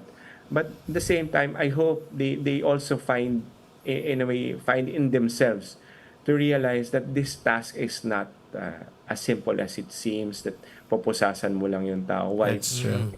Laki ng tinitignan natin. So, we're limited because of our size, of our manpower. Can you give us an idea how big is your staff, Bri? But still, parang, di ba, may mga lawyers dapat na naghahanda ng mga kaso, pero parang minamadali yung expectation ng mga tao kasi dapat mabilis yung kilos. So, your executive director, how many people are under you?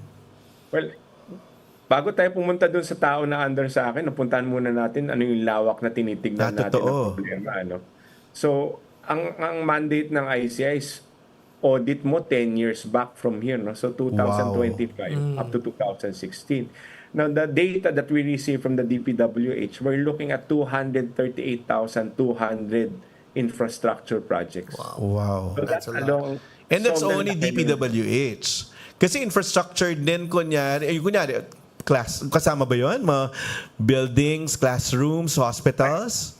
I'm gonna be technical about that, no? Kasi yung DPWH, kasi you have some what they call convergence projects, Ayun na. meaning they have tie-ups with other government agencies. Yeah. Like for example, you mentioned schoolhouses. Yeah. Mayroon silang tie-up dyan with convergence, tinatawag dyan with DepEd. And then you have mga DOTR for ports, ganyan, no? So maraming ganyan, no? So kasama naman yun, no? So ganong kalawak yung tinitingnan natin, 238,200. So sobrang laki. And we know for a fact that people want results fast. So tinignan namin, ano bang maganda dito? Dapat mag-concentrate tayo, dapat mag-target muna tayo dito ng low-hanging fruits na sinasabi natin, no? So ang ginawa nila, sinala namin ng sala, we sifted, kumbaga, we went to unang flood projects, flood control projects. That brought it down to almost 30,000. Kasi 12.5% ang flood projects. Okay. So 30,000. Tapos nag-validate sila. Talagang field validation na pababa sa 8,000. Okay. Yung natingnan nila.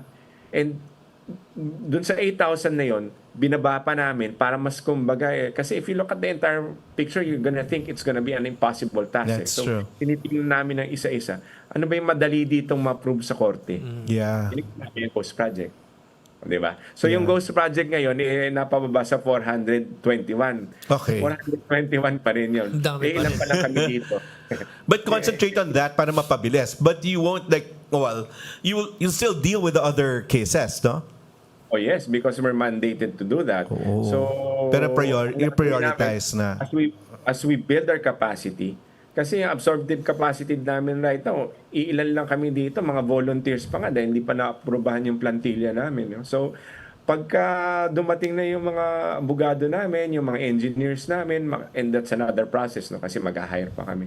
And as we go along, we will pick up pace, we will pick up momentum, we will have our own mga methodology na, we'll become more efficient. So, I mean, the Filipinos will eventually see that we're gaining grounds. No? So, I'm hopeful that soon that we will be able to do this. Bri, I'm not pressuring you because I feel for you and how you answer the press kung sa kakukulit sa'yo. No? But do you see the point of the civil society groups wanting to make the ICI proceedings public?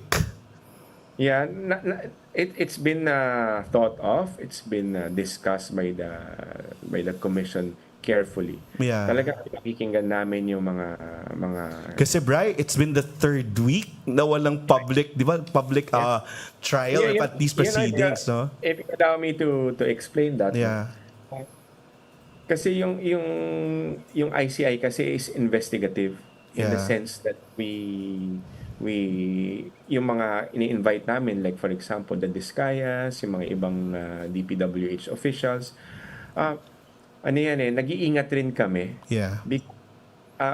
Ang takot namin, there might be trial by publicity in the sense that these people or other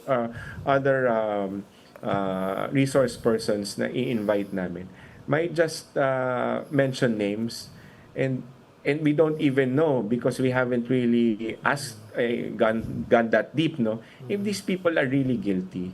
So, nag-iingat kami. Binabalanse namin dito yung basic human rights, no, ng isang individual na that no person shall be deprived of life, liberty, and property without due process of law. Ano yun? Diba? So, dapat pagka i-akusa kita, bigyan mo ako ng tsansa naman na i-defend yung sarili ko.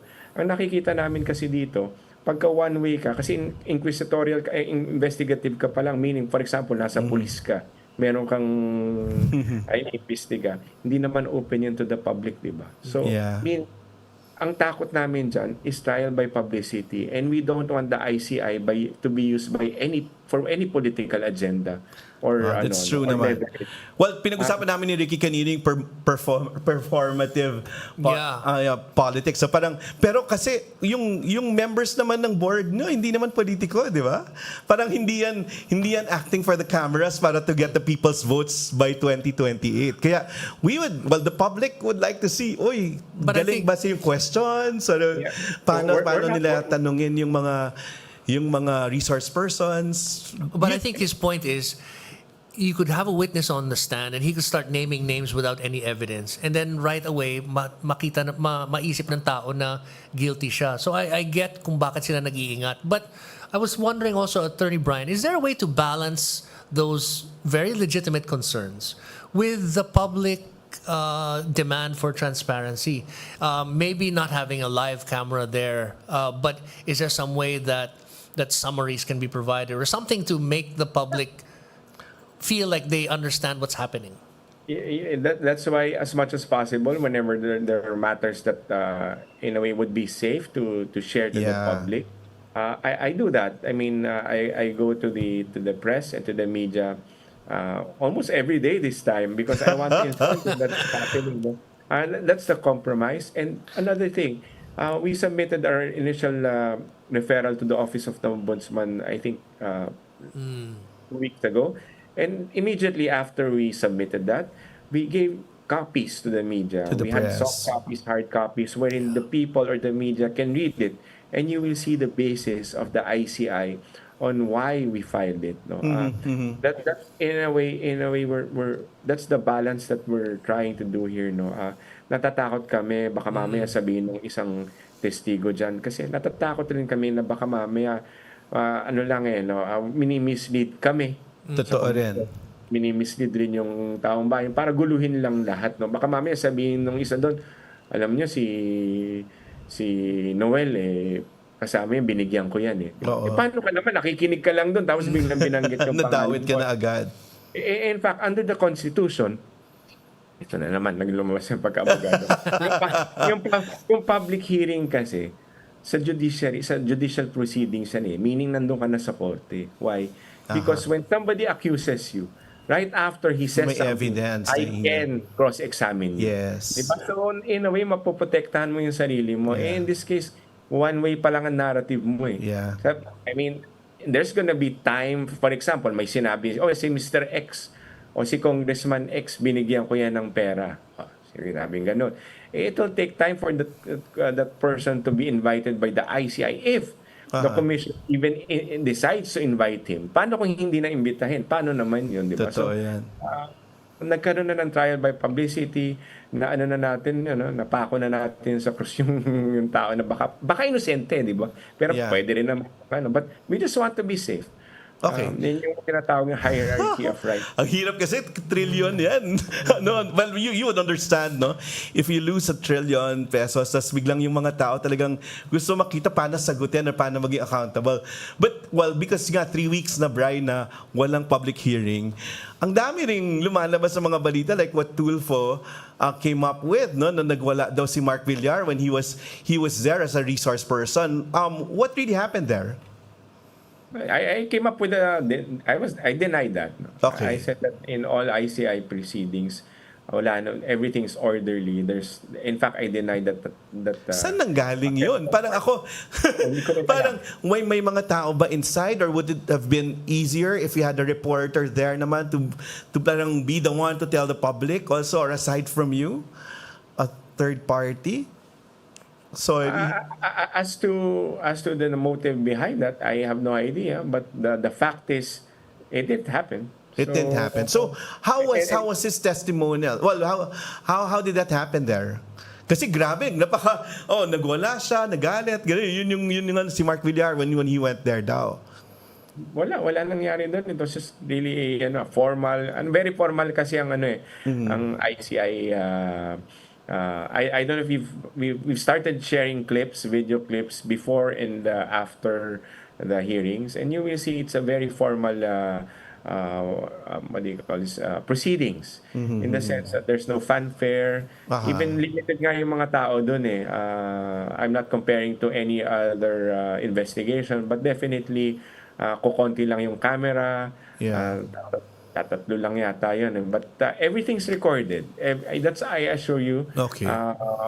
Everything's recorded. And if there's really a need to show this to the public or to any other investigative body or court, it will be available. So hearsay din lang yung sinabi dati na medyo parang beholden. O di naman siguro beholden yung mga commissioners dun sa ibang mga nag-testify like the senators na or ano ba, the whole atmosphere ought to be more parang detached. Dapat yung ICI members hindi warm dun sa mga supposedly tell us about the demeanor, ano yung pakitungo, dapat parang judges ba yan, hukom na hindi dapat ganun ka-friendly dito sa mga resource persons? Well, that's optics, no? But tell you frankly, wala naman, talagang very formal sila. Kasi nakita mo, Bri, di ba may mga lumabas na with some of the senators, sinasabi nila, bakit gano'n? Napaka-warm nila sa ibang mga senators sa pinanghihinalaan ng mga tao nagnanakaw. Hindi naman sa warm, probably siguro incumbent sila, so naturally you'll be shaking the hands of these respeto. Officials. So gets. Yun lang muna naman yan eh. But with regard to being beholden to these people, I don't think so. And I believe they're not, because they're doing their jobs. I mean, volunteers nga sila. Tell us about your staff, Bri. How big is your staff and lalaki pa ba yan with the demands of your job? Well, I hope it gets bigger. No, now pumayat ka na, no? Right now, we're being helped by other government agencies. Already, okay. Public Attorney's Office, who generously sent 8 of their lawyers, which is a big help. For the case building. Yes, because they can now concentrate on each of those ghost projects. And then we also have the Office of the Solicitor General, who said that she will be sending also a couple of lawyers to help us, kasi mas marami ang lawyers ng PAO, no? So mas marami silang pwedeng maitulong. And I believe the DOJ also would be helping out. So maraming tumutulong until we get our own staff, our own lawyers. So may proseso kasi ngayon yan eh. Right now we're waiting for the DBM to be able to approve our budget. Staffing. Okay. Lalo na kung dami pa yung responsibilidad nyo, no? Are you ready for that? Right now, as I said, because of our limited staffing and resources, we had to concentrate on one, which is the ghost prioritize, project. As I said, as our capacity builds up, then we can expand already to the other peripheries natin, the other infrastructure projects. Na katulad kanina, may dumalo dito sina Secretary Herbosa and DepEd, because we received reports that there were some issues with regard to their infrastructure projects. So we just wanted to know. So hindi lang DPWH. Rex, go. Attorney Brian, do you have? You said you don't have a lot of staff now. Do you need volunteers? Mag-a-apply si Ricky. Hindi. Di ba tinatanong ko kanina kung ano yung magagawa ng tao? Okay, keep up the pressure. But if Attorney Brian's group needs volunteers, baka there are people there with the qualifications who might want to help out. I don't know. Is that something you might need? Yeah, volunteers kasi we presume na gratis. Walang bayad. So, may concern din kami because this is not a temporary thing, no. This is something, as I said earlier, the task at hand is in a way daunting, no. Laki-laki ng tinitingnan natin ang universe para matapos natin to. And it's gonna be unfair for volunteers to take on this until the end, until the finish line. So, we need really to fill the plantilla, meaning our staffing pattern of organic already, no, organic staff. So volunteers are of course welcome. Wala na until we fill, baka mamaya mag-apply na lang sila doon sa position na yun, no? But definitely we need staff already. But iniisip rin namin dapat talaga medyo may yung mabilis ba yung learning curve, kumbaga may na talaga, because if we're gonna train them pa medyo matatagalan. Ang gusto natin dito, mabilisan. Yun nga, going back to that task of 421 ghost project. My God. Ang ginawa namin, may proseso kaming ginawa kasi pare-pares na nga yung kanilang modus dyan. So gumawa na kami mga template, checklist, to the point na parang darating ang punto ko, sabi ko, ang ganda ng ginawa kasi na template na baka AI nga pwedeng gumawa. But definitely we had to do that because we knew that we had to be more efficient and more deliberate.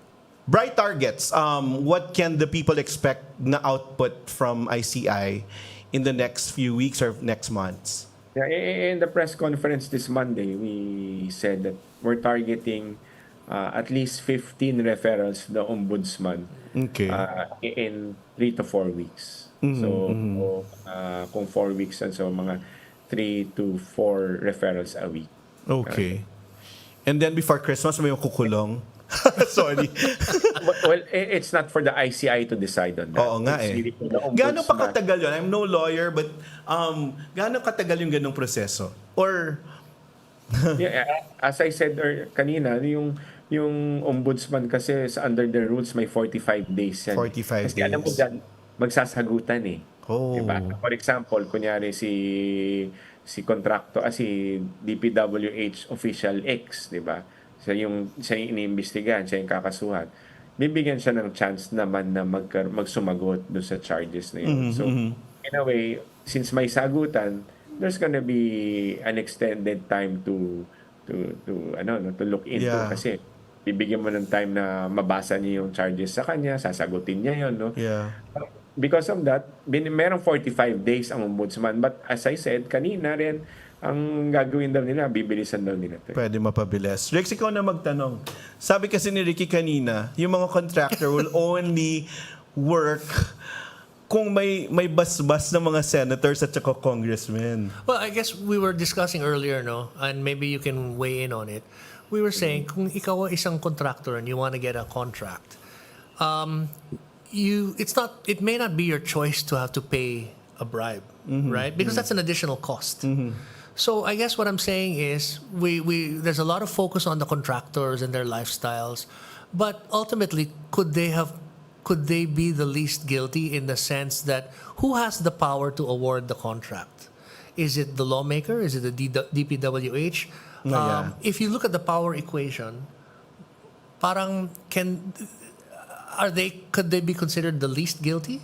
Again, I'm not a lawyer, so neither is Noel. So we're just sort of, kicking ideas around. Yung nag-award na, the one who awards the contract would be the DPWH talaga. Okay. Saka yan, bidding process yan. So, definitely, sila yung may hawak, may control ng bidding. They're the ones who bid these projects out. Okay. Now, based on, in fact, in the testimonies, even sa Senado, di ba, sa Kongreso, lumalabas kasi merong mga tinasabi silang proponent for these projects or supposedly lawmakers. Doon nagkakaroon ngayon ng nexus. However, ang paper trail mo kasi, Ricky, here in our investigation, starts really from the project. Magsisimula ka sa proyekto. You start with the project, nagsisimula yung paper trail mo. Meron kang bid docs, meron kang plan muna, yung bidding documents, yung award, even payment, etc. etc. So, ang daming dokumento yan. So, yung mga dokumentong yan are the ones ang nag-execute niyan would be the official sa DPWH. Now, kaya madali yung ghost projects kasi yan yung punong-puno ng dokumento. Correct. So, madali kang ebidensya dyan. So, kasi pupuntahan sa ground, di ba, wala talaga. Yan. May prueba. Ngayon, as you go up the ladder, panipis ngayon yung nexus mo. Yung connection mo. Doon yung challenge. In fact, I was saying somebody ngayon, nobody's prevented from filing a case against the so-called big fish. I mean, you can file. Do you have evidence? You file it. Okay. Wala. Filipino can. Any Filipino can. I mean, pwede pumunta like another Atenean, like Marvin Aceron filed against Chisa Escudero. Di ba ganun yun? Yeah, so my point being is that kung madali mag-case build-up against those big fish kasi obvious talaga na meron kang ebidensya, meron kang you don't even need the ICI. Ang problema is it's a complicated web of corruption. Correct. Kailangan talaga nating himay-himayin yan, i-untangle to eh. Para ba itong sinasabi ko nga it's like you see smoke billowing. Talagang kitang-kita mo yung usok, maitim talaga. No? Pero kahit anong kalkal mo, hindi mo makita yung apoy. So, yun yung dyan. That's the challenge now. Yeah. The challenge now is really to find the nexus between the last known kumbaga, responsible person because of the documentary and testimonial evidence that we have right now and those on top. who are supposed to be the ones part of this scheme. So, yun yung magiging challenge. And, So in my simple mind, attorney, kung yung DPWH ang may power to award a contract, paano na nadadama yung lawmaker? If di ba parang we hear these allegations about lawmakers, and again, everyone is innocent until they're proven guilty, but may mga napapangalan na lawmaker. So if it's DPWH and the contractor, where does the role of the lawmaker come in allegedly these projects? Yeah, allegedly it's because of the budget, right? Of the national budget. That's why there was an issue on that. So pretty much like yung PDAF, no? Yung nagkakaroon ng insertions, yung mga ganyan. Yeah. And that's the connection between the projects and the lawmakers. So yun yung doon. Yun yung basically yun yung nagiging connection dalawa. Now that the connection gets thinner and thinner and more, kumbaga, pahirap na ng pahirap. Kasi alam mo, ang pwede mong gawin dyan is you establish the money trail, or you have someone saying that I gave this lawmaker money. So, yun. So yung business model, kumbaga, is you have the contractor getting a contract awarded by DPWH. The funding is made available by ex-lawmaker for the project. And then in exchange for winning that project, may cut yung dalawa. Yung Allegedly. naghahatian daw sila. Allegedly, naghahatian daw sila doon. Okay, May cut. Okay. Bri, parang usapang kulay ko lang to. Ang hirap patunayan ng corruption, but you know it exists, no? There. Manghirap lang yung ebidensya. Pero paano, well, as a person there na alam mong may corruption at alam mong may sabwatan, tapos ang hirap mag-build ng evidence, paano yung output nito ano yung kahinatnan nito? Alam mo, in a way, dapat talaga may makulong, no? Yun yung the best dyan talaga. May Sabi rin makulong. ni Ricky, di ba? Dapat meron talaga. However, ano ba yung isa pang importante na magiging outcome nito? Probably we can have institutional changes. That's true. That's true. Kasi it's a fact that masyadong devolved. No? There's no centralization in the DPWH. Totoo yan. That's one of the things that the ICI is looking at. Probably have a current state assessment of the DPWH, look into it. Is there any structural or organizational changes that can be suggested? Meron pang dapat baguhin dun sa sistema nila. Even the way they prepare their budget. Meron bang kailangan. So yun yung mga bagay na pwedeng magawa, no, to prevent this from happening again. But parati kong sinasabi, let's just educate also our voters. That's true. Ang dami nating responsibilidad, Bri. Pero yun nga, parang aamot ba yan sa mga lawmakers and telling the public, hindi na to pwedeng tumakbo pagkatapos pag napatunayang guilty sila. Kasi, well, during the September 21 rally, people were shouting names of senators and congressmen. Well, parang, sabi mo nga, Ricky, parang kung hindi umabot doon, Bri, parang may betrayal sa pakiramdam ng mga tao. So I guess voters education is important. Siguro yung mga cause-oriented groups should start. Nakasama ka namin noon dyan, no? Hello. information campaign already. That's true. So, mamili tayo ng tamang. Pero Bri, well, sinabi namin kay Ricky, ang sarap sabihin, kasalanan nyo yan, binoto nyo itong mga taong to. Pero on the larger sense is that may kapangyarihan sa harap nila na mas malaki sa kanila na nagpapaikot sa lahat ng ito. At pera yon.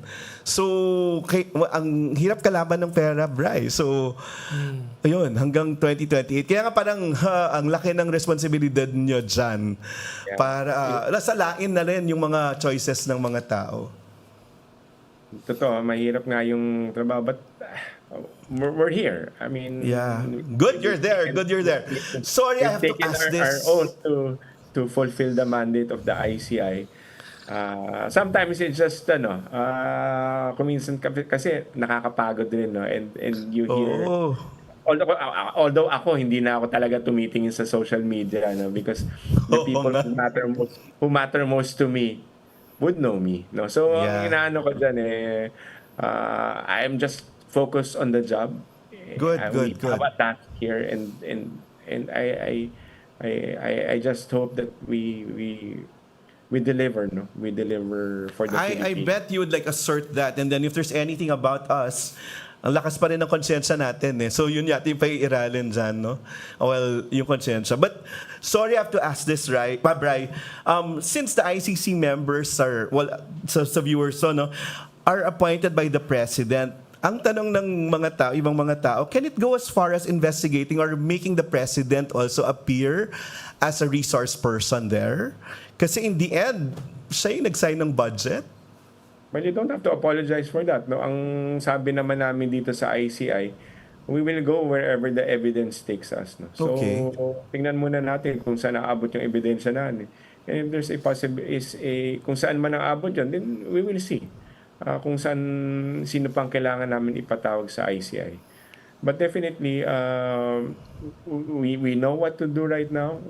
Despite of the limited staffing that we have, we hope that we get bigger. I mean, staffing wise, so that we can be more efficient. And kasi parang dahil wala namang politika yung ICI, di ba? Parang it can go, well, the president and even the Dutertes, di ba? Parang, well, because a large part, billions din yung napunta sa Davao, will you be like looking into that too? Wala kami dito tinitingnan na personality. That's true. Tinitingnan namin dito kung ano yung pagkakamali. No? So, kung saan man kami papapadpad ng ebidensya or leads, so to speak, no? Puntahan namin yun. Dapat naman hindi. Yeah. Diba? Dapat naman hindi. I mean, or else, hindi kami independent commission for infrastructure. That's true. Has there been leads to yun nga sa the Dutertes also in Davao? Kasi parang they're hitting on Martin Romualdez. So si Martin appeared already in ICI. On the other camp, meron na ba? Or there are talks about Zaldico na hindi rin nag-appear sa inyo and then being allied now with other forces sa politics. Where does ICI right stand? now kasi if we cloud our methodology with all these personalities, personalities, Davao, wherever, no, talagang it will just derail our current track right now, which is to focus on these 421 ghost projects. So kung ano man ang mapapadpad, kung ano mas makukumpleto namin mas mabilis na ebidensya per project dyan sa mga ghosts na yan, we will file. Bato lang kami ng bato.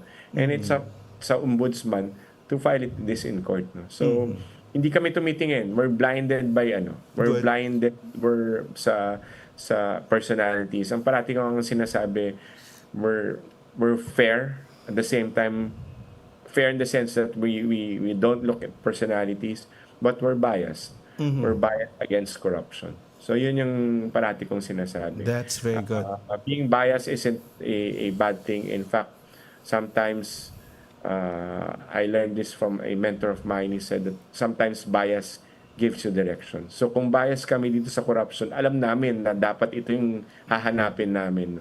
So yan na muna yung inaano namin right now. We're concentrating on that. Kung meron man dumating na information on any other, be it from DepEd or DOH, sinasabi nila, and then customs. Yeah, we will immigration even, parang ganyan, di ba? Nakatabi lang, nandyan muna yan until the time that we're really capacitated to take on these other infrastructure projects. So, wala na, nakapako ka na dyan talaga, Bray.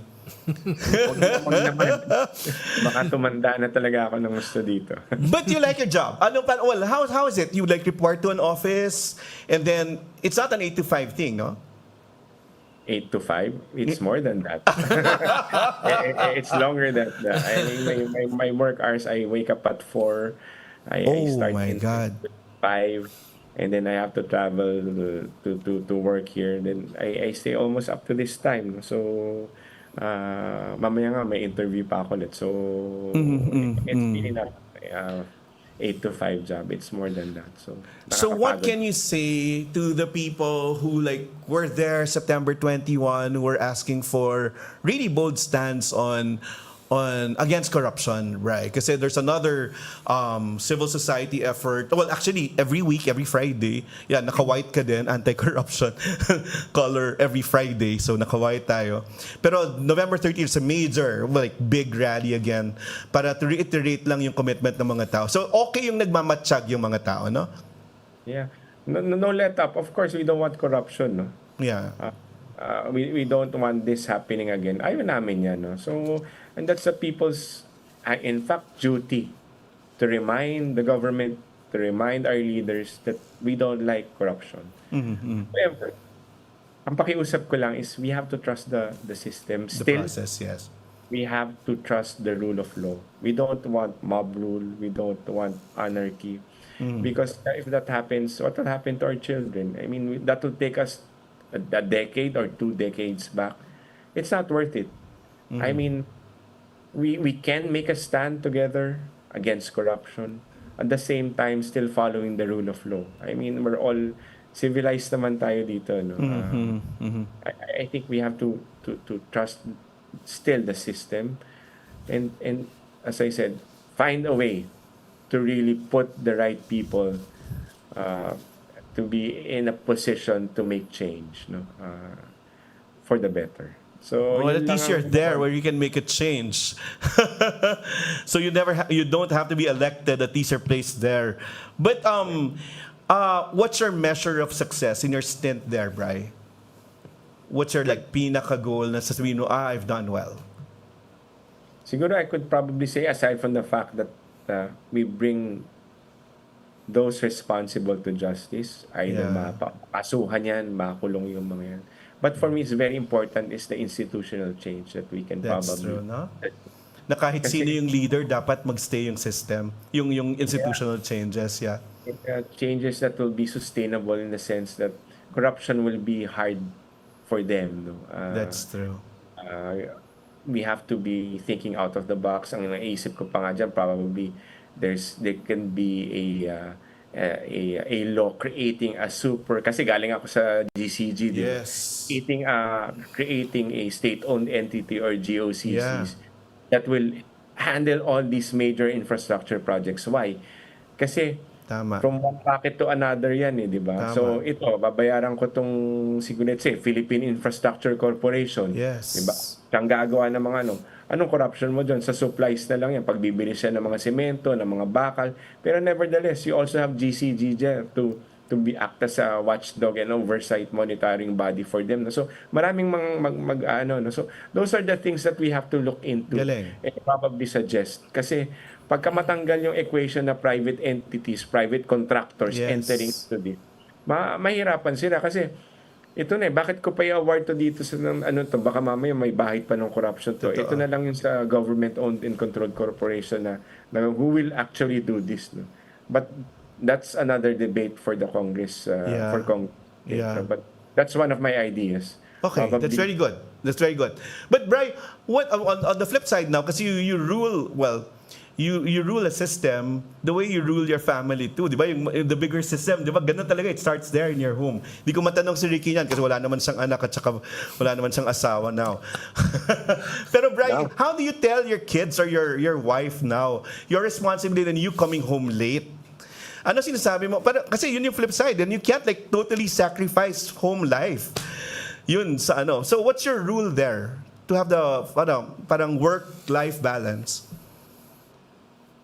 Yun medyo napaisip ako bigla kasi right now before kasi I'd have time already to for a little bit of recreation. I have my exercise, I play tennis, but now wala. Pero pumayat ka ha?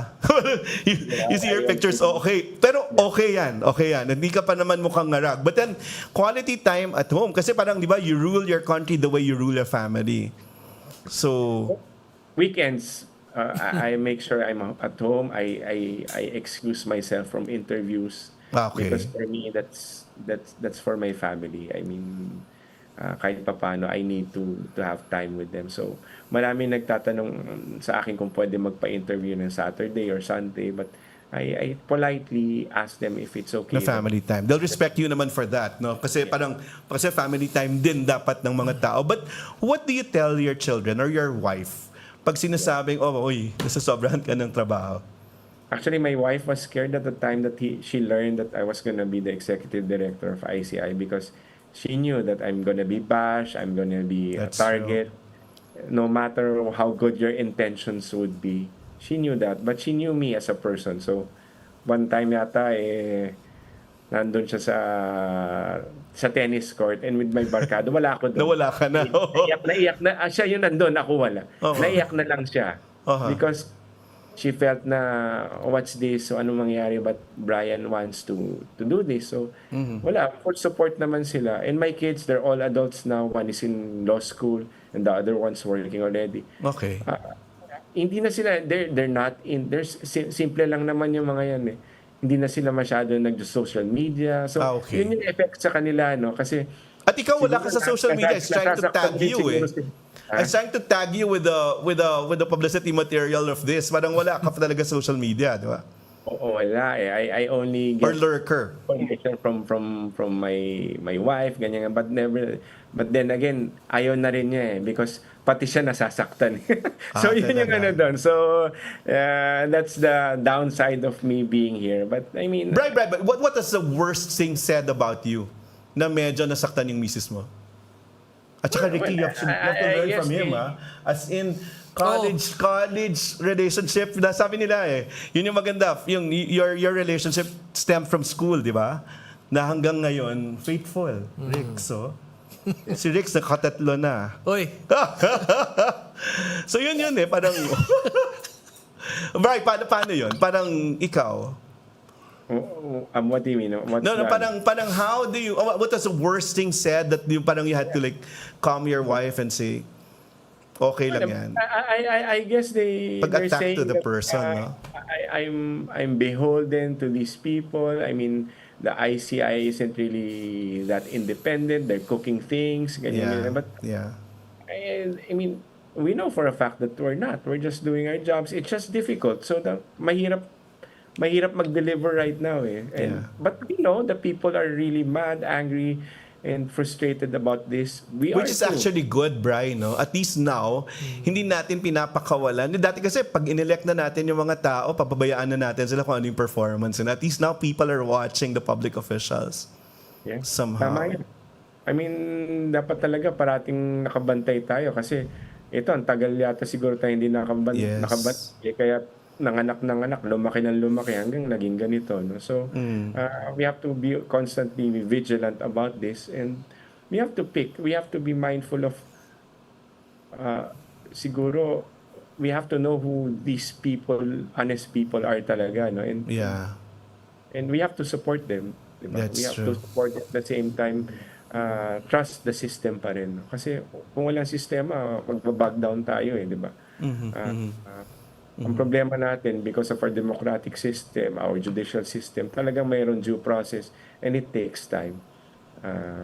Yun lang yung doon. Yun lang yung nagpapatagal dito sa proseso. Kung sinasabi nila, Brian, na this will be BBM's legacy, no, yung pag-aayos ng sistema at saka yung fight against corruption. Para sa'yo, ikaw, parang after this, anong career path mo na nakikita? Back to law practice? Back to what? Magturo sa Ateneo? I have no idea. I just want to go back to the tennis courts. Yun lang yung that's my relaxation and joy. Whenever I'm there in the courts, tennis courts, I feel there's no problem. No? Yun lang nga, nagsiselos na yung asawa ko dun. Ngayon, iba na. Hindi tennis court, kundi ICI office. ICI na. Yun lang. I mean, as for my future, I really don't know. But what else do you want? Parang, like kunyari, si Ricky now, sabi na, parang, maganda, he's serving Tanawan, Batangas. He's serving Batangas now. Everyone's going, parang, oo nga, no? Manila so congested. People are going back to, yun nga, grassroots then. Ikaw, where do you see yourself going after this? Or meron ka bang ibang pwedeng gawin or gustong gawin? I really have no idea. I mean, sabi ko nga sa inyo, public service in a way, I've been here for almost 2019, so 6 or 7 years na rin to, including when I was much younger. And iba yung fulfillment eh. Iba yung fulfillment. Before when I was in private practice, yes, the pay is good, you can live a more comfortable life, but iba yung fulfillment mo when you parang you get to achieve something that will affect the lives of others also. Tapos ito pala yung sinasabi sa Philo na leap of faith. Totoo, Leap of faith na hindi mo alam kung saan pupunta. Yung lundagin mo, baby, sa Philo, di ba? Parang suntok sa kawalan, pero at least may pagbubuo. Totoo nga yan eh. No? In fact, in one of my conversations, parang maging mga philosophical mga mentors ko or teachers ko dati when I was in the Supreme Court were the justices. And I remember si Justice Francis Hardelesa when we had a small chat before. Sabi, alam mo Brian, sabi ay parang hindi ko alam kung anong tinanong ko noon. Basta he said to me, basta Brian, just go with the flow. Sabi ko sa blog po, ano ibig sabihin nito? Then I was just going with the flow hanggang napadpad ako dito. No? So hindi, up to now, I do not understand what he told me. No? So, but yun lang, ay magdasal na lang or and trust that somehow Galing, no? you end up somewhere where... Yay, nagdadasal si Brian. Good. Yun in the end, kung wala na talaga, doon na nakakapit eh. Dapat may magpadala sa akin ng October medal. Yan. Sige, padala namin. Well, lagi ko sinasabi to, alam mo kung nasa tamang sistema ka, Ricky, makinig ka dito. Number 1, alam mong nasa tama kang lugar kung gumagaling ka palalo. Yun, nangyayari, no? Parang yung kahusayan mo nandyan. Pangalawa, bumabait ka lalo. So, pangatlo, lumalapit ka sa Diyos. No, parang mas nagpapasalamat ka sa nangyayari. Pang-apat, tama yung hulog. Yun nga, hindi pwede, Bri, kasi na you have commitment to the country, pero yung pamilya mo hindi rin. Yung community mo wala. So, dapat tama yung hulog doon. So, yun yung apat. Gumagaling ka, bumubuti ka, bumabait ka, lumalapit sa Diyos, may tamang hulog ang lahat. Yung last, ito. Tingnan mo lahat ng pictures na mali yung decision mo, mukha kang ngarag. So kung hindi ka maayos, hindi mo na naalagaan ng sarili mo, siguro mali yung sistema or mali yung partner mo. Ricky, sinasabi ko sa kanya, kaya siya umalis. So, Arcas kumukha na siyang ngarag. No? Siguro yun, Bri, parang, ayun, yung hanggat kaya mo pang mapangatawanan na okay ka pa. Pero pag nakita mo na yung pictures mo sa dyaryo na hindi na, siguro time to, iba na, ibang sistema. Might be good. And well, I always say, life is short. Go where you have something to accomplish and there's fulfillment. And yun. Pero ang hirap yung trabaho. Ang hirap talaga yung trabaho. But what makes you proud being there? But nakikita mo yung mga Pinoy? What is there to learn from the Pinoys at this point, Bri? Bait pa rin nating tao, no? Totoo yan. I think what you said it right. No? We're very napaka-pasensyosa natin ng mga... Totoo. We're very patient. No? But nevertheless, pagkakailangan naman talagang nagsasalita Step up, nag-level up na. Yeah. So, ayun yung maganda doon. But kahit pa paano, ako talaga dapat... Sabi mo, parang madali lang sabihin, no? But siguro maganda, we elect different people na lang. Reset, di ba? Baka yun na lang eh, no? Mag-reset na lang. Tandaan nyo na lang kung sino nandyan, tapos iba yung elect ninyo, no? Parang ganun. No? So, Bri, ikulong nyo na yung ibang hindi pwedeng tumakbo, no? Para hindi pwede na tumakbo. Yun na yun. But siguro yung going back to your main question, siguro yung resiliency ng Pilipino, nakita naman natin yung bawat dilubyo, no? Pero in the same way, nakakaawa rin because we're taken advantage of by these. Totoo yan, Bri. So, Bri, sinabi ko kay Ricky kanina, yung site, alam natin to, yung site ng pera talaga na nasa table. We've never seen such amount. Nakakagalit. Yun talaga. Yun yung parang you were assaulted by that site. Yun sabi ni Ricky, di ba? Parang, at least the basic needs of people ought to be met. Yun, totoo nga yun eh. No? Parang nakakainis pa dyan. I'm not saying that it's a mitigating thing. No? Imagine mo, nagbabayad ka ng tax, nagbabayad ako ng tax. Tayong lahat dito, yung mga matitinong tao, no? Babayad ng tax. tapos nanakawin nila. You know what's aggravating? They bring it out of the country and buy properties there. That's So true. ibang bansa ang nakinabang sa taxpayers' money, di ba? Bray, paki-freeze na yung mga yun. Binibenta ng araw nila. So sabi ko parang gano'n, no? Parang yung pera natin ginamit sa ibang bansa, yung ekonomiya ng ibang bansa yung nakinabang doon, di ba? Totoo. So, kakaiba rin. So, naiintindihan mo yung galit din ng mga Pinoy ngayon? Because I'm mad also, no? It's just that I know as a lawyer that I have to trust the process. That's true. There's a rule of law that I have to follow. That's true. It's not because I'm here doesn't mean that I'm not affected. I am. My family. Yung family ko, affected yung mga yan. Di ba? Galit rin sila lahat. Hindi ko nga alam, baka yung bakong pamilya, galit na rin sa akin dahil nandito ako sa ICI. But we're not the bad guys here. We're trying to help people. We're not the bad guys here. We're doing our best. Alam namin na galit ang tao. But ako, nangingibabaw pa rin yung pagka-abogado ko. Hopeful, no? Na hindi na that meron tayong rule of law kumbaga, no? Meron kailangan masundan, may proseso, may sistema. Kasi kung hindi wala, magbabag down yung bansa natin, atras tayo. Anong option natin susunod? What's our option aside from this? I'm not talking of any personality. Yes. I'm saying what's our option in the sense that what kind of government structure would we want? Do we still want this constitutional kind of structure? Or papasok ba tayo sa ibang medyo revolusyonaryo? For me, aatras tayo niyan. Kawawa naman yung mga anak natin. Mga pamangkin. So sabi mo nga, dapat ma-institutionalizing changes, no? And that should be the end point of all these. So Bri, and with a hopeful note, what can you tell the people now? Now we're talking to people who are so conscious about. Please help us navigate the next steps. Looking forward, yung paano i-manage yung galit ng mga tao. Well, we assure you from the ICI, no, talagang ginagawa namin yung makakaya namin para mapabilis yung proseso na to at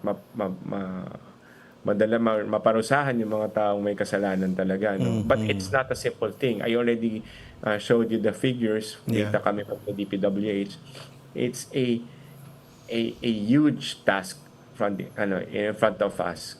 It seems daunting, but we're determined to deliver. We ask patience from the public. Nandito naman kami talaga para magtrabaho. And for them, I mean, yun yung hinihingi namin is that kung pasensyoso yung mga Pilipino, konti pa, kasi we have to follow a system. We have to follow our rules, our laws. We're here for them. We hear your cries, we feel your anger. But that drives us, no? But I hope they will also see that hindi kami yung kalaban nyo dito. We're working for you guys. Very, very good message. And I'm hopeful na you'll be opening the proceedings, na parang ganon somehow, or giving us more updates probably as to how things are happening. Because are you in favor of the Senate halting their investigation? Or policy nila yun, no? I for whatever reason that they have, I have no. If it's for political mudslinging, I'm against it. But if it's for a legitimate purpose, such as really legislation, then I'm all for it. But right now, it seems that nagkakagulo nga, no? Dahil, alam mo, Bri, yung role mo ngayon, parang, nung pandemic, Rosario Vergerio or Carlo Nograles, yung hinihintay ng mga tao, yung update dun sa, dun sa corruption issue. So, yun hinihintay talaga parang a calm, collected, and more directional, parang advice or parang advisory or talagang situationer of what's happening, yung efforts ng government. And in fact, that's why we just recently formed our communications team, because we feel that is a very crucial and important part of the ICI. We have to come across and tell the people what we are doing I already mentioned the reason why we are not doing live stream, and it has some. I mean, it's because of some rights that we want to respect.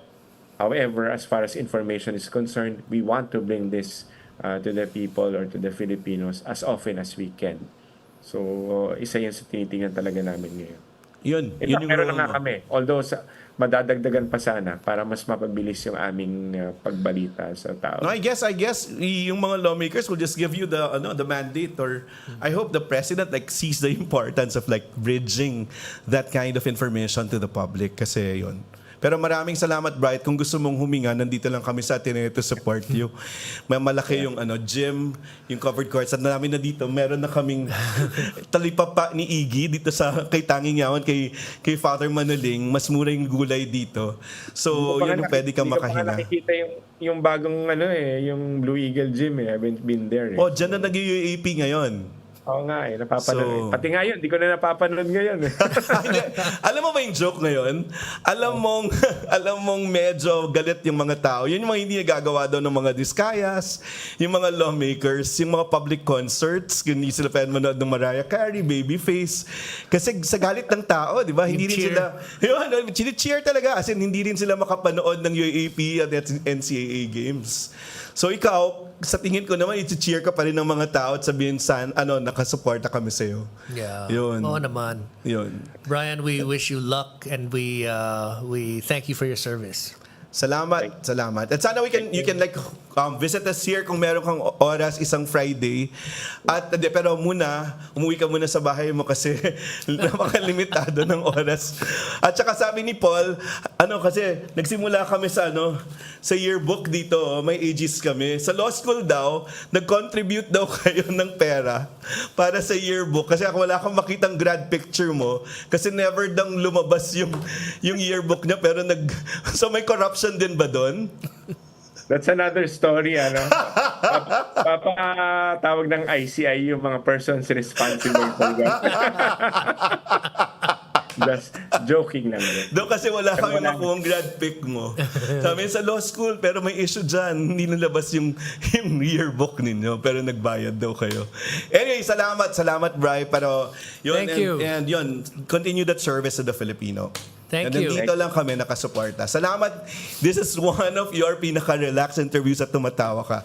At least yun. At alam mo, yun, it's very important. Sabi ko kay Ricky, yung meron kang community ng support kung sasan ka man. And we're just here. Maraming salamat.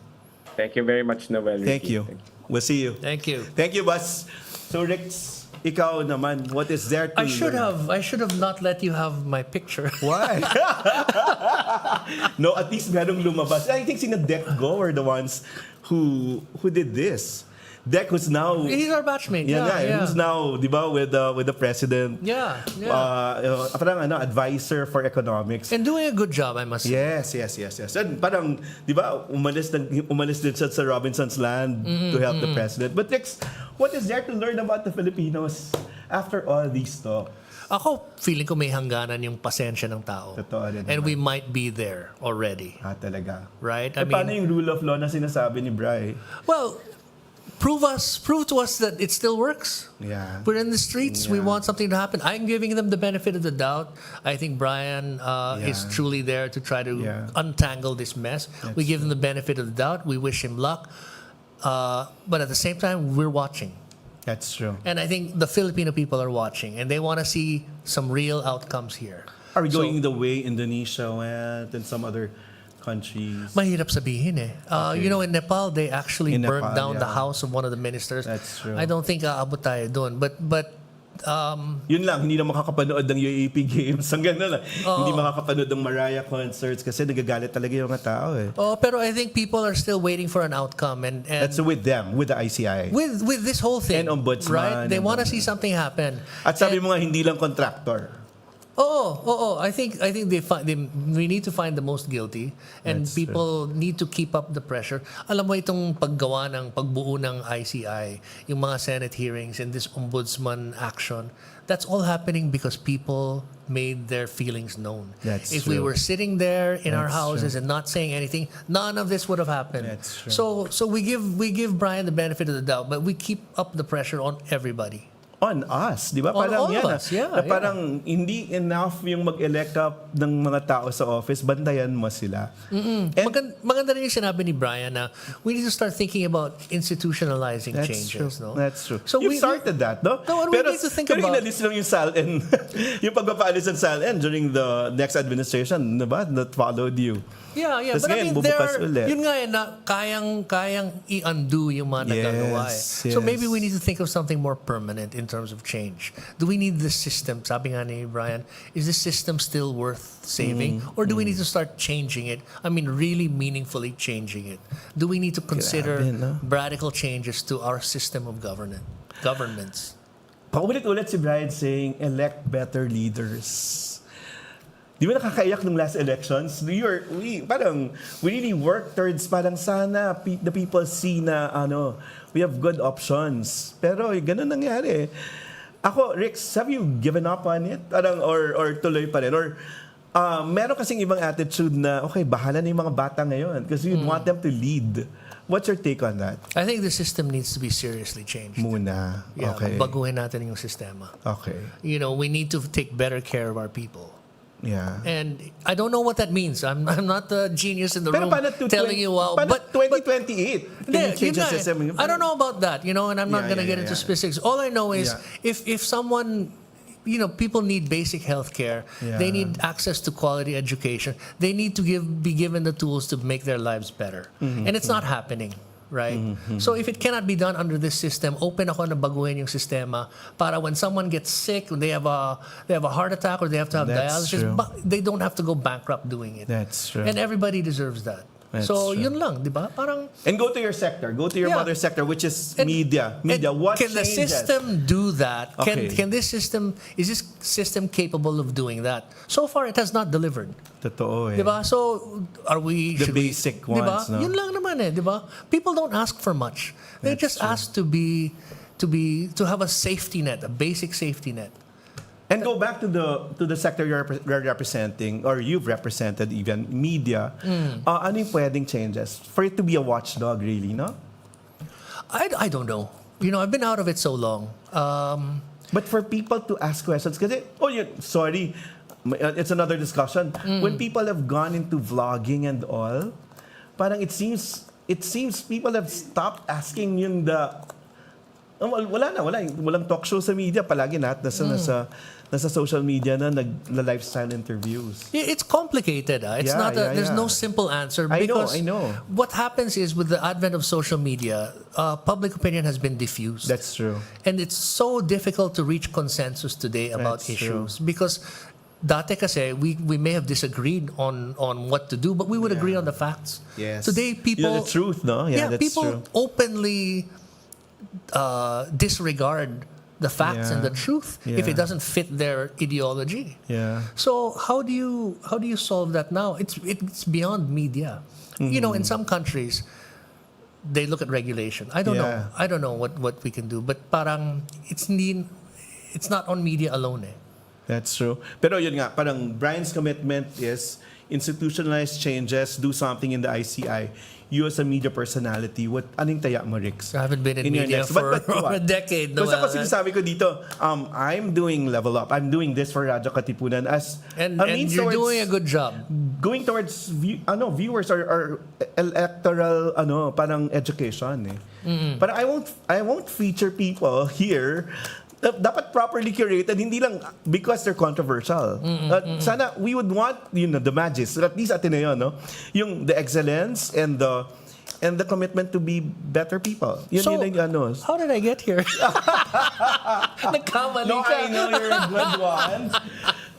Until you went to government. No. What do you think? Responsibility. Ikaw, ano yung taya mo? What can you tell the country of in the next few ito yung pwede mong gawin? You see yourself serving the country or hindi, not in the executive position? Ikaw. I don't know. I'm at a point where I might I'm at a point where I might have more options in the next few years. Yes. So let's figure out I'll cross that bridge when I get there. Okay. But I've always been observing what's happening, and I That's always true. have an opinion. Sometimes, nobody needs to agree with me, but I don't know, let's see what happens. But keep that excellence and the conscience. Yun siguro yung kaibahan. Pero yun nga, parang isipin natin what changes need to happen so that we get better as a country. And sabi nga ni Brian, out of the box. That's right? true. So is it the same system? Ako, I'm beginning to think maybe we need to tweak the system a little more than we've been doing lately. And then sabi nga, hindi ka masyadong concerned dito na beyond the family kasi, we can't identify with yung love of country, di ba? Yung mga Pinoy, parang, para sa pamilya ko to, nagtatrabaho para sa pamilya. Sana more and more people would like to think, para sa bansa. I think people do. I just think they don't know how to actualize it. Paano ko gagawin yun? How do I express that? Good point. Mahirap din yan di ba? Good point. But everybody, I suppose everybody loves their country. Good point. That's not unique to us. Pero, paano natin gagawin? That's why, how do we express that? That's it. Yun nga Di ba? So it's there. Your systems inside the home should also be the system outside. Parang the system you're spousing for the nation. Kasi di pwedeng diktador ka sa bahay or sa relationship mo. Tapos ganun ka rin sa bansa. Diba? Kailangan diktador ka rin sa labas. Hindi, yun nga. Dapat mas liberating. Is that what you're saying? Dapat liberating yung problem. Di ba? The way you manage your family, your inner unit, ought to be the ideal situation for the country. Parang yun. At saka, it doesn't end with you. In the end, hindi yung kabig lahat. Yun yata it's the greed, Rex, na hindi ko paano. Parang, how much money do you actually need? Yeah. No, give me a system that takes care of the most in need and allows us to make our fortune or our future based on merit. And what did Ateneo teach us?